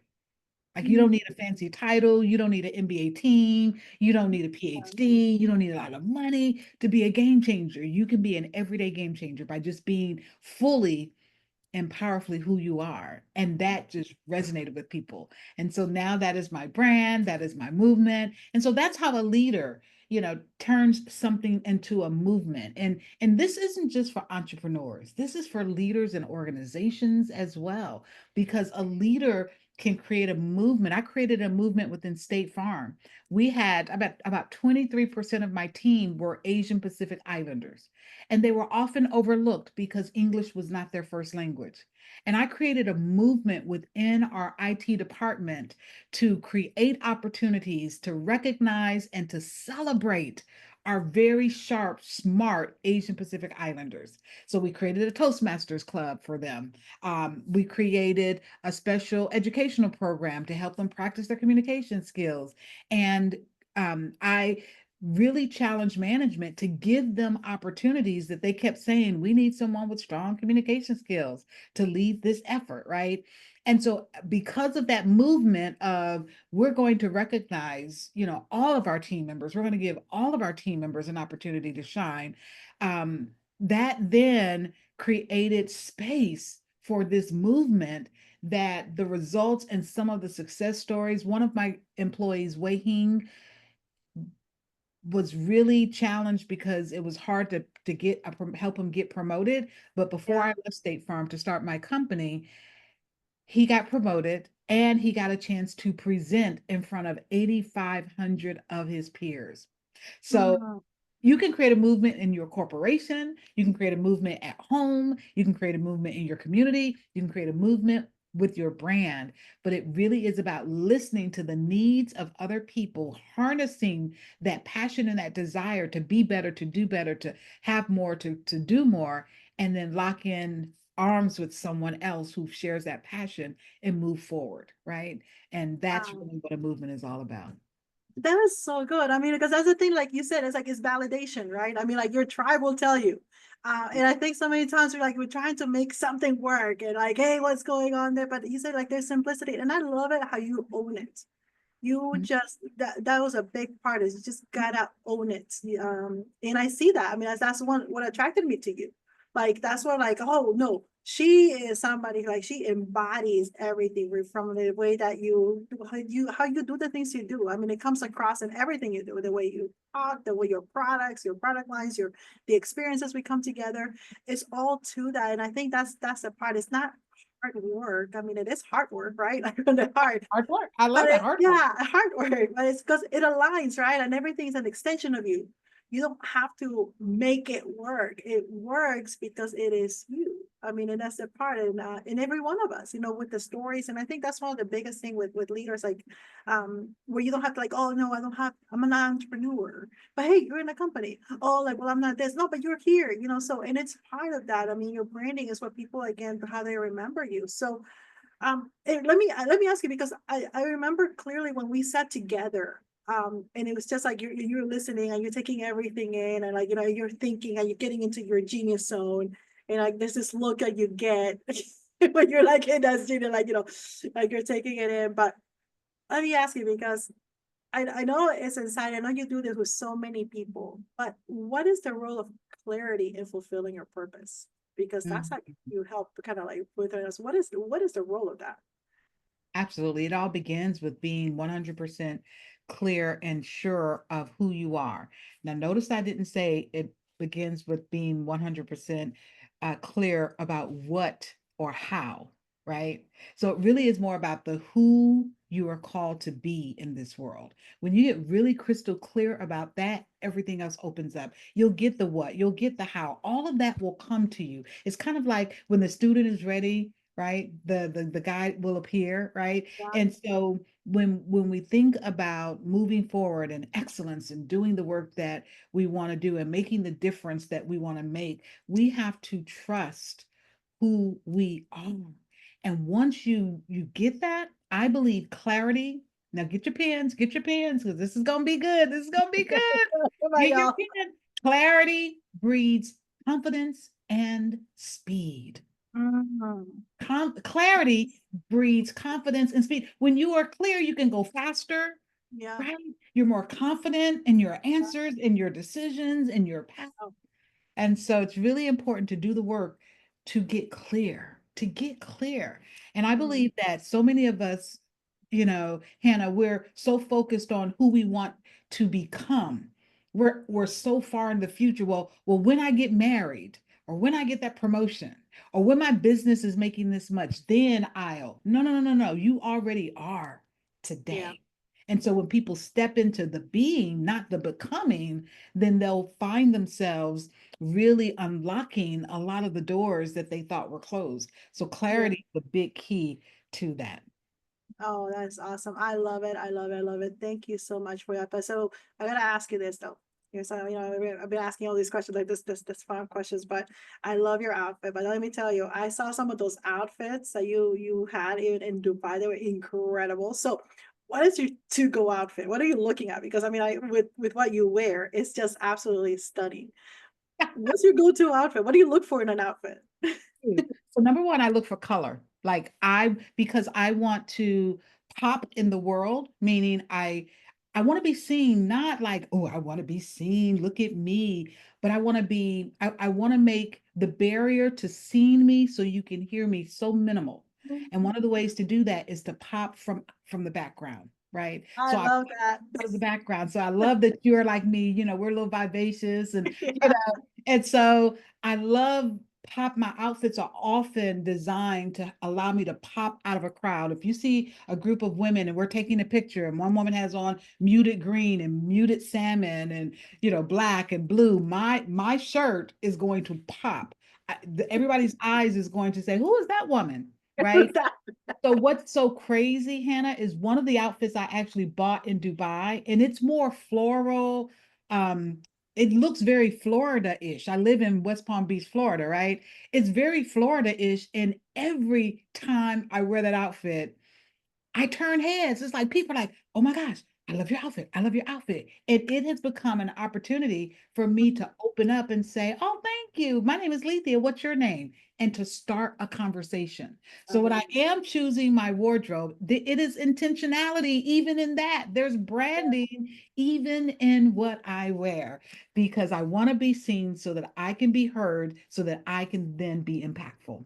Oh, wow. No, well, thank you for that. So that was an extra pro tip for those of you that, yeah, so I appreciate it. Well, thank you so much, Lethea. Thank you for joining and thank you for being a part and thank you for the idea and helping me bring hustle with heart to life. So I Yeah. appreciate it so much. I'll be seeing you. We'll connect soon. Thank you for being a part and love you. Thanks for all you've done for me. Oh, wonderful. Thank you too, Hannah. Be blessed and encouraged. Thank you. Thank you. Oh, you should be a talk show host, by the way. Just wanted to just let you know, I'm Ah, pretty good at seeing what people are good at, but you should be a talk show host. Have so a she's great good day, to the everyone. idea. Maybe next time I'll go with her ideas. Lethea gives me the ideas and then I'll go with them. Have a great Thank day. you, Lithia. God bless. Take care. So you see, yet another person why I love Lithia, why I love, and I hope that you, as you're listening, you're getting ideas, you're getting things that you can implement. I mean, so far this morning it has been amazing, amazing, amazing. Again, if you haven't had your chance to go and get your copy of Hustle with Heart, this is your chance. We're almost reaching the end of our live. Amazingly, it went by fast. But if you haven't had a chance to, the printed version again today, $10. And when you get your printed version, a portion of that is going to go directly to the Children's Healthcare of Atlanta for the Kids at Heart program. Again, blessing and helping families that are there for months. Families just like me and my mom that had to be there 4 months as I was looking to get my cure, where they were fighting for my life. So help me. Let's do an impact together. Let's maximize the impact. Get your copy, make that impact, and get the free gift.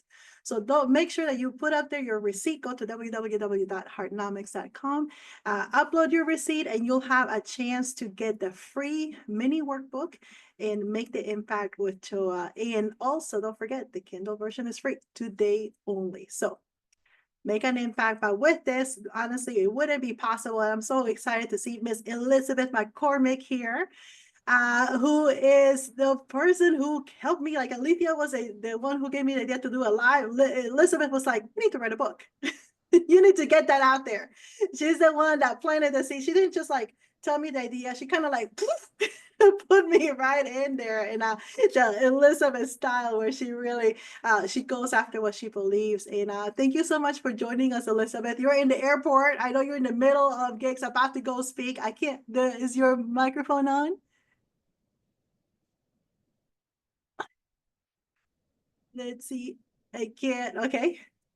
So as she's getting that, she's been very gracious because she is in the middle of going over to speak, and that's what she does. She's a keynote speaker, and she really, well, not only for me but for other people, she has brought the to open up the curtain to what the speaker life is and what should we do as speakers. So do you get the there? Yay! Yay, yay. Sorry. And there's going to be like the best lighting is next to an elevator. So we work with what we have sometimes. Always, always. But thank you for being here. Thank you. You have served not only as someone who's taught me the really what goes behind the scenes. You're the first one to like, hey, this is what it looks like. This is what we need to do.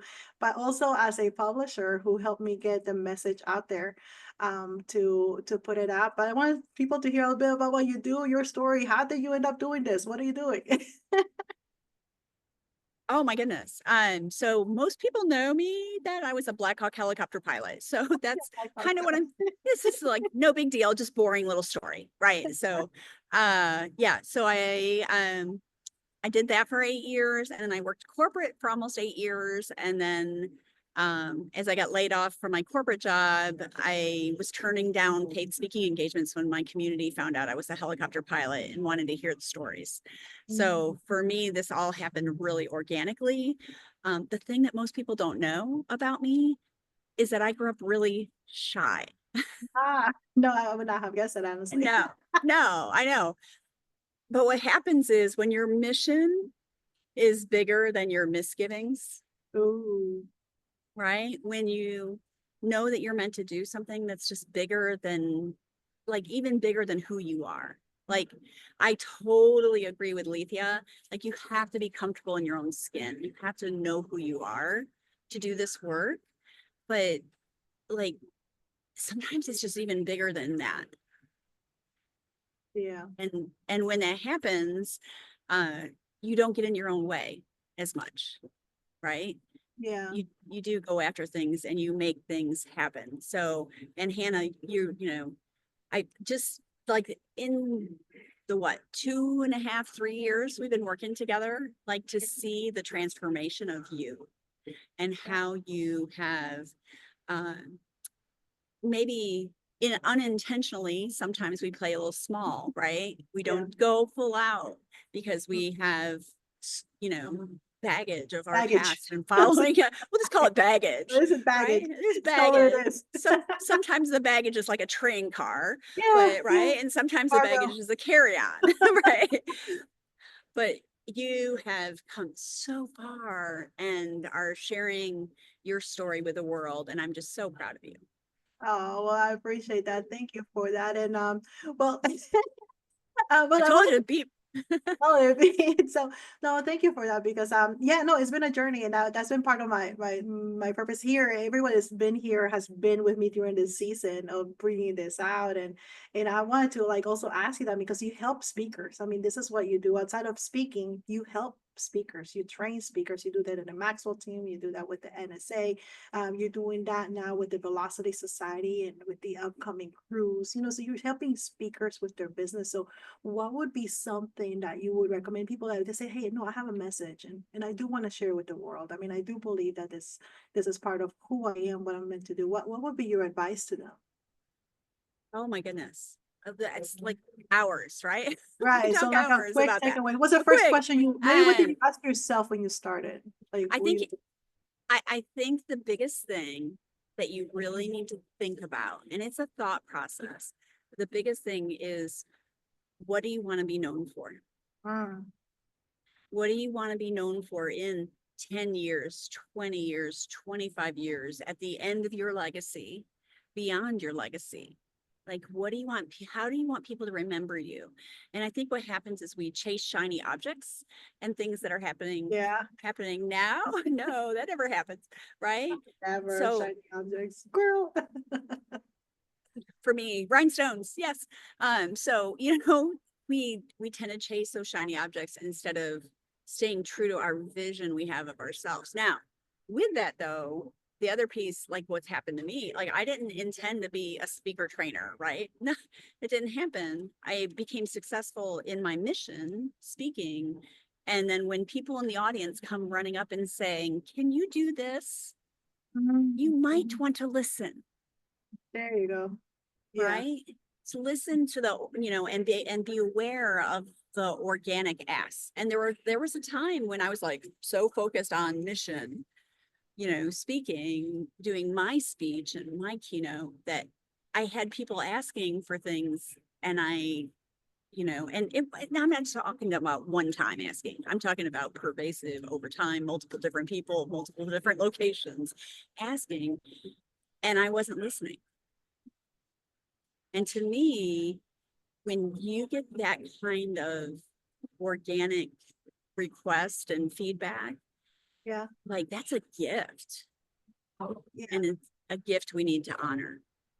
No, that's so good. And it goes back with what also Lithia was saying, right? Like the validation and like, that where people, they'll tell you, like, like you said, like they'll ask and you look, well, you gotta listen too, because as much of the speaking is that listening aspect. And I know that's a big part of what we do is listening, is reading the room, is understanding, is the message, and there's the hustle, right? Really, that's why I call it a hustle with heart, because Hustle. it is a heart work in the message, because it's very personal. Well, and you can have the heart, right? Say, oh, I have a heart. I need to have a story I need to share. I need to help people, whatever that might be. You might have the heart, but if you don't do the work, Yeah. like, I call that being on autopilot, right? With my aviation background, when you're on autopilot, like, do things happen? Like, maybe, but it might be somebody else's flight plan for you and not Yeah. yours. Yeah, no, that's so good. That's so good. So I know you have been called many times. Well, you serve. So thank you for your service and being a hero really for us, and a role model for so many women as well in what you did, not only as being a Black Hawk pilot, but also in the speaking. So, but tell us about some of your superheroes. What are some of your superheroes in speaking, and who have been people that have that you admire, that you look up to?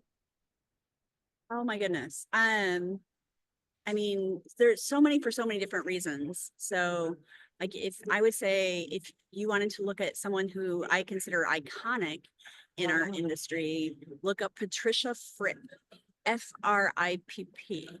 She's British and precise in her language, and she is an icon in the speaking of, Hall of Fame speaker, past national president of the National Speakers Association, and just someone to listen to, right? So I would say that she is a big icon. I think for the biggest thing is you're not going to have one hero or icon for everything. Like, is to pick like different people and different things. Like, when it comes for kind of being a little dorky and a little like authentic as to who they are. Like Brendan Burchard comes to mind for that. Like I like his style, how he comes out on stage and he's the same backstage, right? Yeah. So things like that I learned early on. So I've been doing this 18 years now. Wow. My first 3 years I did part-time, and now I'm full-time professionally for 15 years. And I learned early on is to pick and choose where your inspiration comes from. Mhm. I love that. Right?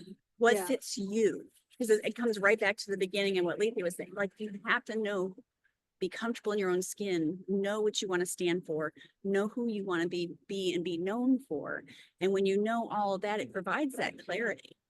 And then you say, okay, I don't like what they're doing. I'm not going to ever do that again. So I can always learn, no matter where I'm at or who I'm seeing as a speaker. I'm learning from what they do that I like, and maybe what they do that I don't like so much.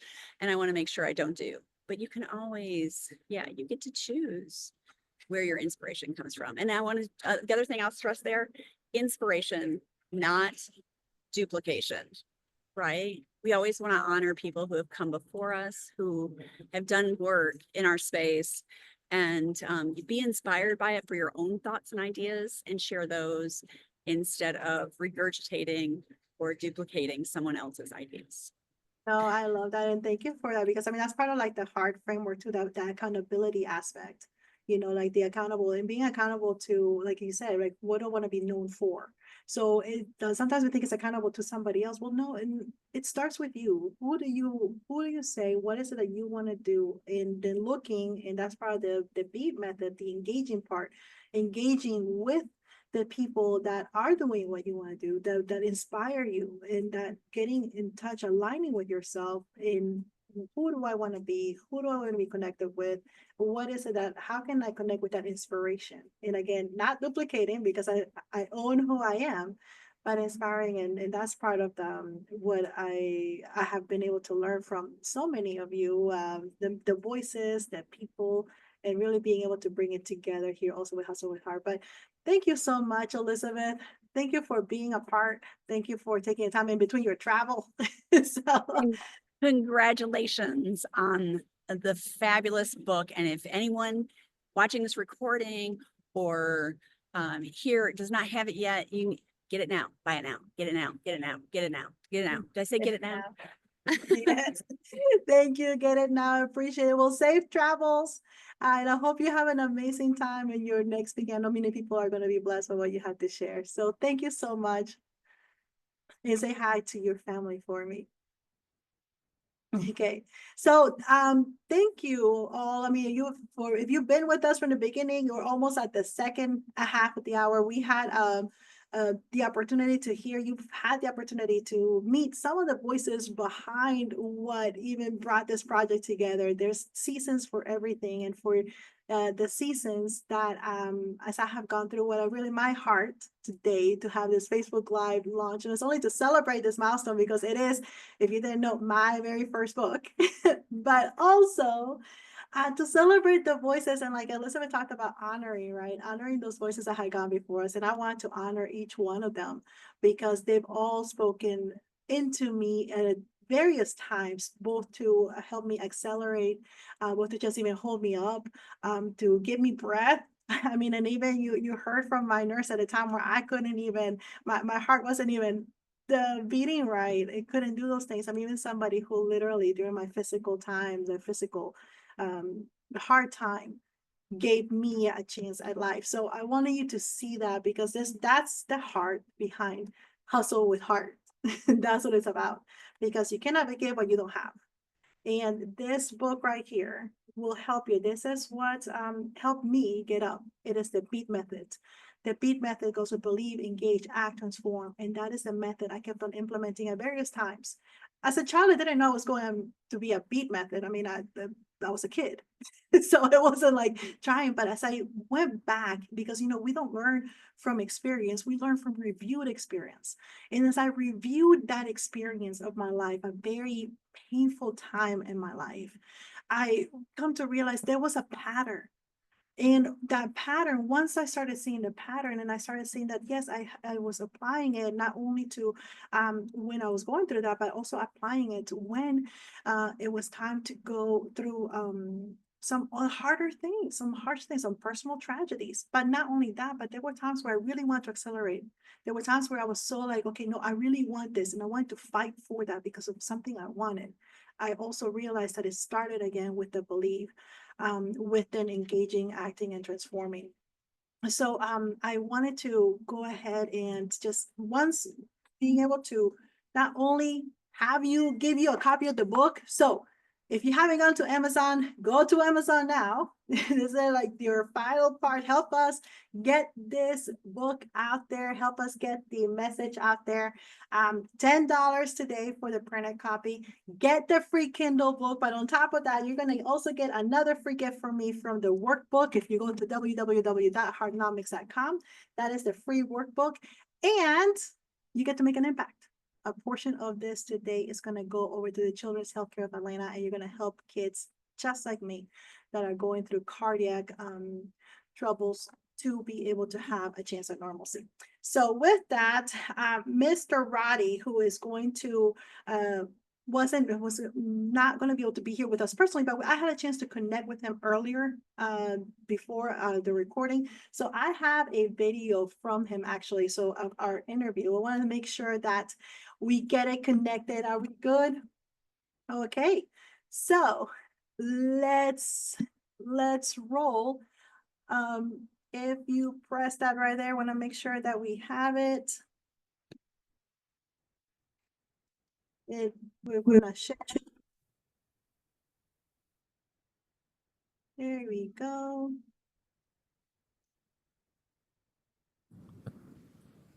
Can you all see it on the screen? Hi, Roddy. How are you? Hey, Hannah, good to see you. I'm fantastic. How are you? Looking good. Looking good. Good, good. Thanks so much for being out to meet with us, to be Of here. course. Yeah, Yeah, we're really thanks for excited. inviting me. Yeah, no, of course, I could not have this launch without you. I mean, honestly, you were able to take my voice really from hesitant to bold. So, and you haven't just done that for me, but for so many others. And I wanted to share with the audience and the people as we're hustling with heart. What is that like? I mean, I mean, you gave me a word of encouragement, and from that point, held me really accountable to that. How does that work? How are you able to bring things out, not just for people like me, but other people? Well, I think it's I'm a little further along the path perhaps of what is possible for people when they're first faced with thinking about being a speaker. And I've seen so many people move from terrified or I don't even know where to start or I don't know how to put this together or I don't know what it might look like at the end. And I heard your story and I thought, oh my goodness, this is such a great story. You've got an incredible story. Most people do have an incredible story. They just don't know quite what it is. But you had a really powerful story. Yours is very obvious, and you shared it with me. I think it was in 2021 in the Dominican Republic or 2022. I went to both of them, and Yeah. immediately it's like this is a story that is going to captivate people's attention, and it's a great message and a story that you want to share really. And so I felt, I mean, I did for most people when I hear their story, it's like you should go for stage time. Yeah, stage time because it's a carrot that draws you forwards into developing and growing as a speaker and helps you see how good you can be if you really apply yourself to one message over a reasonable period of time. So there's no magic to it really. If you can find something that is inspiring for people or motivating for them just to move through that process of growth of developing their speaking skills, then amazing things are possible. And you're a great example of that. But you gave me thanks for that. But you're the one that did it. You're the one that did it. I just kind of helped you through that process. You're the one that did the work. You worked very, very hard. I think of how many times that we've worked together, Yeah. how many opportunities you've seized over the last 2 or 3 years now, I guess, isn't it? 2.5 years must be. You've worked harder than anyone to make it a reality, and so congratulations to you for bringing it out. Oh, well, no, thank you so much because it really is amazing how that one encouraging word, right? I mean, like from a mentor. And I think that's something that really, that's why we have mentors because you're able to see, like you say, you're further along and you listen for certain things. And that part, is there, how do you help people? Because I know that was one of the big things for me, trying to find, okay, the story, here's the story, and it had a lot of emotional component. And then, well, what's the message in it? How do we align that? Because I know it's a process, but you had like this, like we call it the magic, Roddy's magic and Roddy in my head. So what is that importance of alignment of the story with the message and what the audience takes away? Well, initially, there's two things. One, you want to be able to help the audience, but you also need to hold their attention long enough to be able to help them. So you need an interesting story. You need a story with something special about it. And so initially, I'm looking for, is this a story that's got gold in it that's worth digging for? Or is this just an everyday experience that people are going to go, yeah, I've heard things like that before and start thinking about something else? So looking for stories with gold in them, first of all. But then it's work to take something that you've experienced and turn it into a form that is going to hold the audience's attention for 5, 10, 20, 40 minutes so that you're able to help them with some insight, something that you typically have learned from experience. It's work. Michael, I was working with Michael at the weekend. Michael Howe. He's got a great story. You listen to his story, it's like yours. Immediately there's gold in it. But it's work to take that and to turn it into something that is very efficient. There's an intellectual journey for the audience that you can take them through. So the first thing I'm looking for is a story that's got gold in it. And then I'm looking for someone with the motivation to stick at it so that they can work out what's the best way to tell the story so that they can add value to the audience. Because at the end of the day, that is the litmus test, the audience getting value from it. It's not about you sharing your story. It's about somebody listening to it, thinking about it, understanding what you're saying, going, oh my goodness, and I'm just like that, or I should do that, or I shouldn't do that, whatever your point is. And they get it from your example. And because you've created this powerful learning experience for them, they get it at the end of that experience. They feel like they've earned it. They Yeah. feel like, they've learned it from their own experience, which they have somewhat, but from your experience. So you've transferred your experience to their experience and your aha to their aha. Mm. I don't think any other animals can do that. It's pretty incredible when you think about it like that. You can share your story and give experience to other people without them having to go through the pain that you went through. It's incredible, really. What a gift to be able to give people. It is. No, that's so good. That's such a, really talking about transformation, right? I mean, and we talked about, that's where we met. We really were Right. at a transformation trip. That was great. Yeah, wasn't it like, and then years later, I mean, to be able to talk about that, but that's the thing, because you talk to us so much about communication, right? Like that is like the one skill in a ever-changing world, and with so many demands and everything else, you consistently talk to us about the communication and what it does. Can you tell me a bit, more into that, the power of transformation in your communication, your ability to communicate with others, and what that can do? Yeah, I think it's a skill. It's definitely a skill to be developed. Some people appear to be very good at it, and some people are, naturally they have different advantages to others. We're all, we all come out slightly differently wired, but there's a great deal we can learn from experience. Skills can be developed. We can gather skills, knowledge, and experience. And if you can learn, I think the first fundamental principle is why I love John Maxwell's work. Well, I love John for so many reasons, but the way that he's able to put powerful concepts, complicated concepts, into something very, very simple that we can grasp and understand. He's so good at that, and it's so helpful for me, and I know many, many other people. But when he says communication is not about you, it's quite jarring, but it's so true, isn't it? It's not about you, it's about them. Connecting with other people is about them, not about you. So if you're able to connect, communicate, and inspire and influence other people, then that's a wonderful thing. But it is a learned skill. You need to think about it. It doesn't need to be difficult, smiling, making eye contact with them, remembering their name, learning to pronounce their name correctly, using their name, asking them about themselves, asking their opinion, going to them, going first, very simple things that everyone can do to connect. And when you do that, the other people think that you're a great conversationalist because you're taking an interest in them and asking them questions about them, and they're doing all the talking, and they think you're a great conversationalist. So I think it's a wonderful skill to develop. And then when you have the beginnings of a relationship, everything changes. Initially, without that, everyone's a little bit judgy, and everyone's like, well, let's just see. I'll wait for her to come to me. I'll wait for him to come to me. I'll wait for them to come to me. And then 9 times out of 10, nothing happens. No relationship builds. But if you take the initiative, you take responsibility for the relationship, you go to them, you're going to have 10 times more friends, 10 times more contacts, 10 times more people that you can do business with, because you've taken the trouble to get to know them and start that relationship. So connecting, thinking about others, it's all about them. Connecting, communicating, influencing other people. I think it's the most important skill there is. We're interacting with other people all the time. If we can get better at that interactions, surely that means we're getting better at life. I really believe that. So it's everything, I think. 100%, 100%. And what you're saying is truly like the simple, small things. And that's actually what I talk about in my book. It's like mini shifts. The little right. actions, just one small action will take me to that progress. And like I said, even just with my arms, or a smile, just like, let me smile more often, or let me connect to one. And like you mentioned about multiplying to 10 people, so I don't know, 10 people or more people. I mean, in your journey, you've gotten to train and coach thousands of leaders, communicators worldwide from all different levels of leadership. Now, early in your journey, what would you have told young Roddy as you're getting started in your communication journey? Was there like, I think about this all the time, because like I didn't do well at school at all. I was, traditionally quite clever, I suppose, by, an arbitrary kind of test of intelligence. But I didn't do well at school because I didn't really get it. I didn't understand, and I wasn't interested. And so I failed my exams, couldn't go to college or university when all my friends went off, stayed behind for another year, didn't very much better for the extra year. And so for me, I was stressed about things like, for example, and it makes me laugh now, but calculus is something that's complicated, that made me feel like thick compared to the rest of the people in the class because they're interested in it, they're studying it, they're doing it. And my parents were very excited about the fact that I should do well at school, and I wasn't doing well at school and I didn't seem to care. And the teachers were all very excited about it. But calculus has never popped up again since school for me. Like never.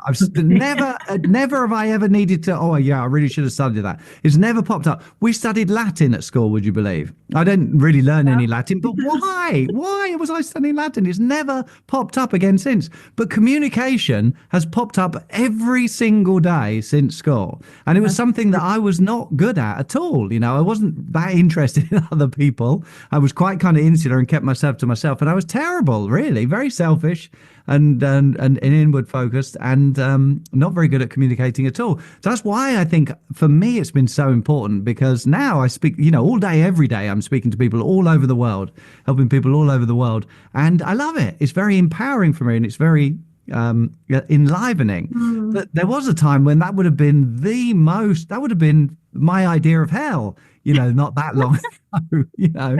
And so it's made a huge difference to me, which is partly why I'm so passionate about it. But when I think about it and I talk to other people, I can see, you know, it makes a big difference to everyone. You know, if you're a student, a job seeker, you're retired, you have work for a corporate organization, or you're looking to get a pay rise or a promotion, or if you're you know, you're a business person or a salesperson or an entrepreneur. You know, an entrepreneur is a great example. When you're in a big organization, you're an expert. When you decide you want to go out of that organization and start your own business as an expert in that area, suddenly you realize you're no longer an expert in that area. You're a beginner in business. You're a beginner in sales.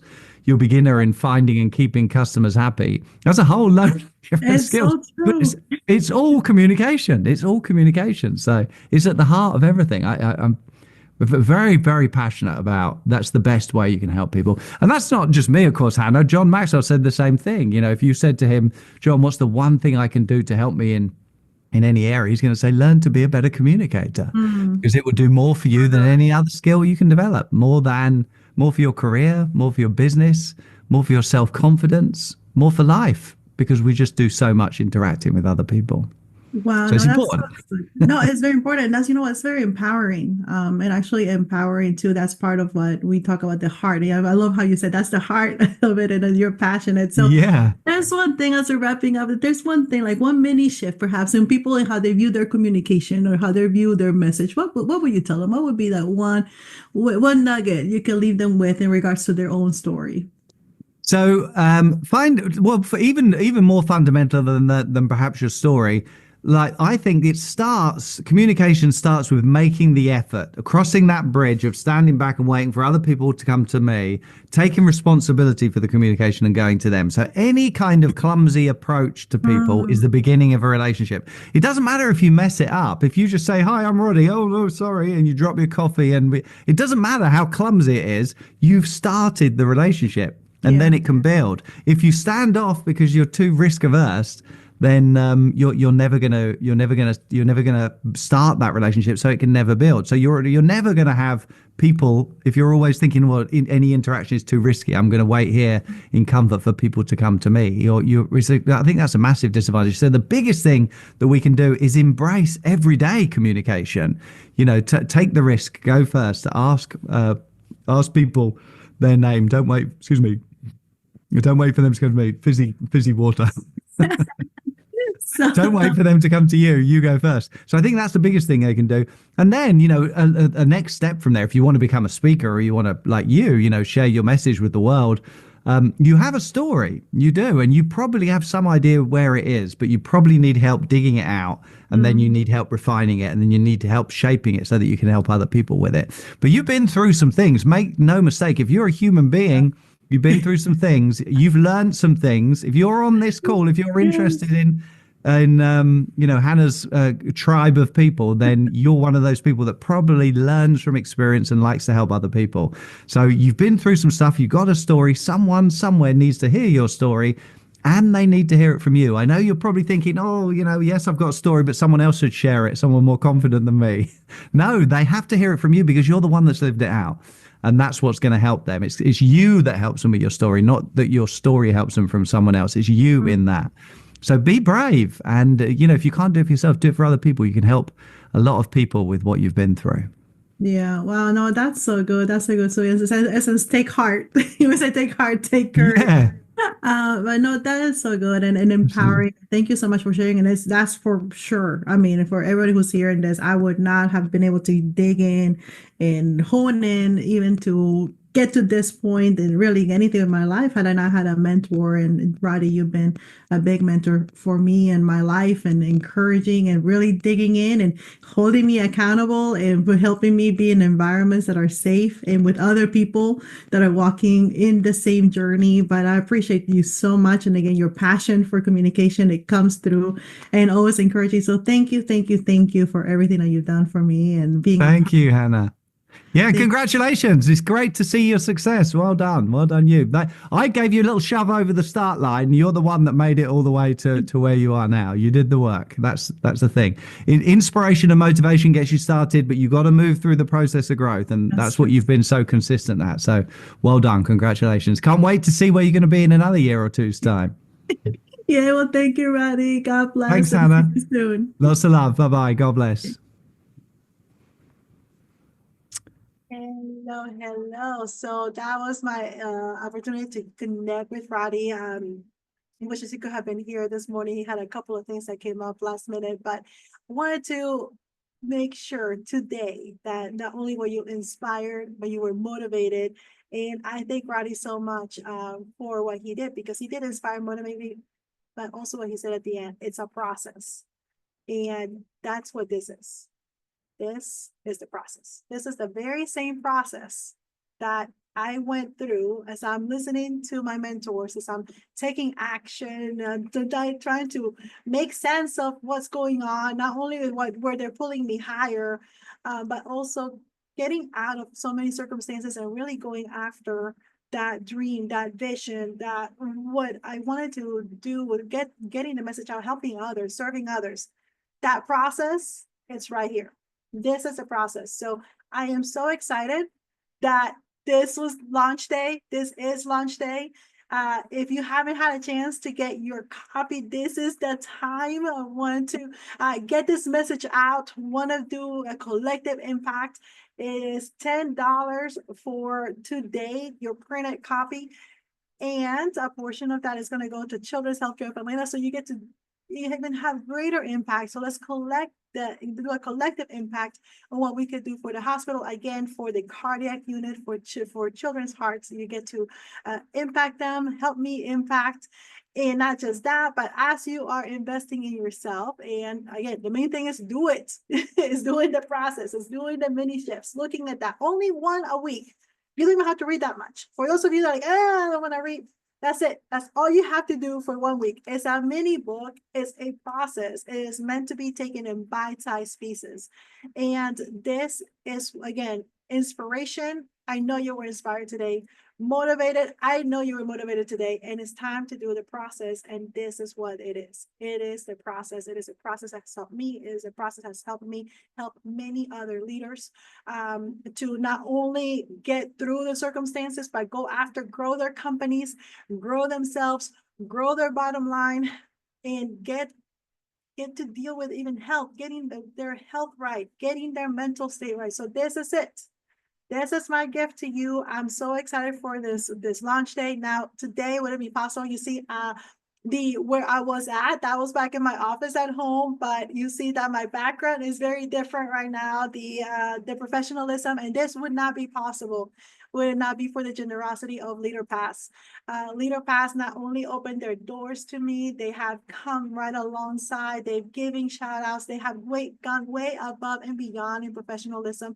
And I want to give them a big shout out. If you haven't checked them out yet, if you are a person that you're looking for materials, or you're ready to launch your course, or you're looking at a place that is going to give you top-notch quality content to bring this message even better, I cannot recommend more Leader Pass.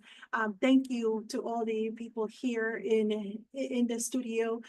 You've made this launch even way better. You have amplified the impact, and I am so super excited to be here again. Also to my staff that has been here, for those of you who have been connecting with the chat, for my team members, and also to my husband Jose. Hello. You all know him. He's the one who's been helping me with the technical, because you all know I'm not, I'm the one who can speak, but I'm not the one who can do the technical part. So he's the one that's helped me not only with that, but helping me get through all the places that I need to get to. So thank you all. This today would not be possible, would it not be for everyone at CSAT, the science team, all of you that have been not only in impacting my life, but in also making today happen. So to each one of our speakers, thank you.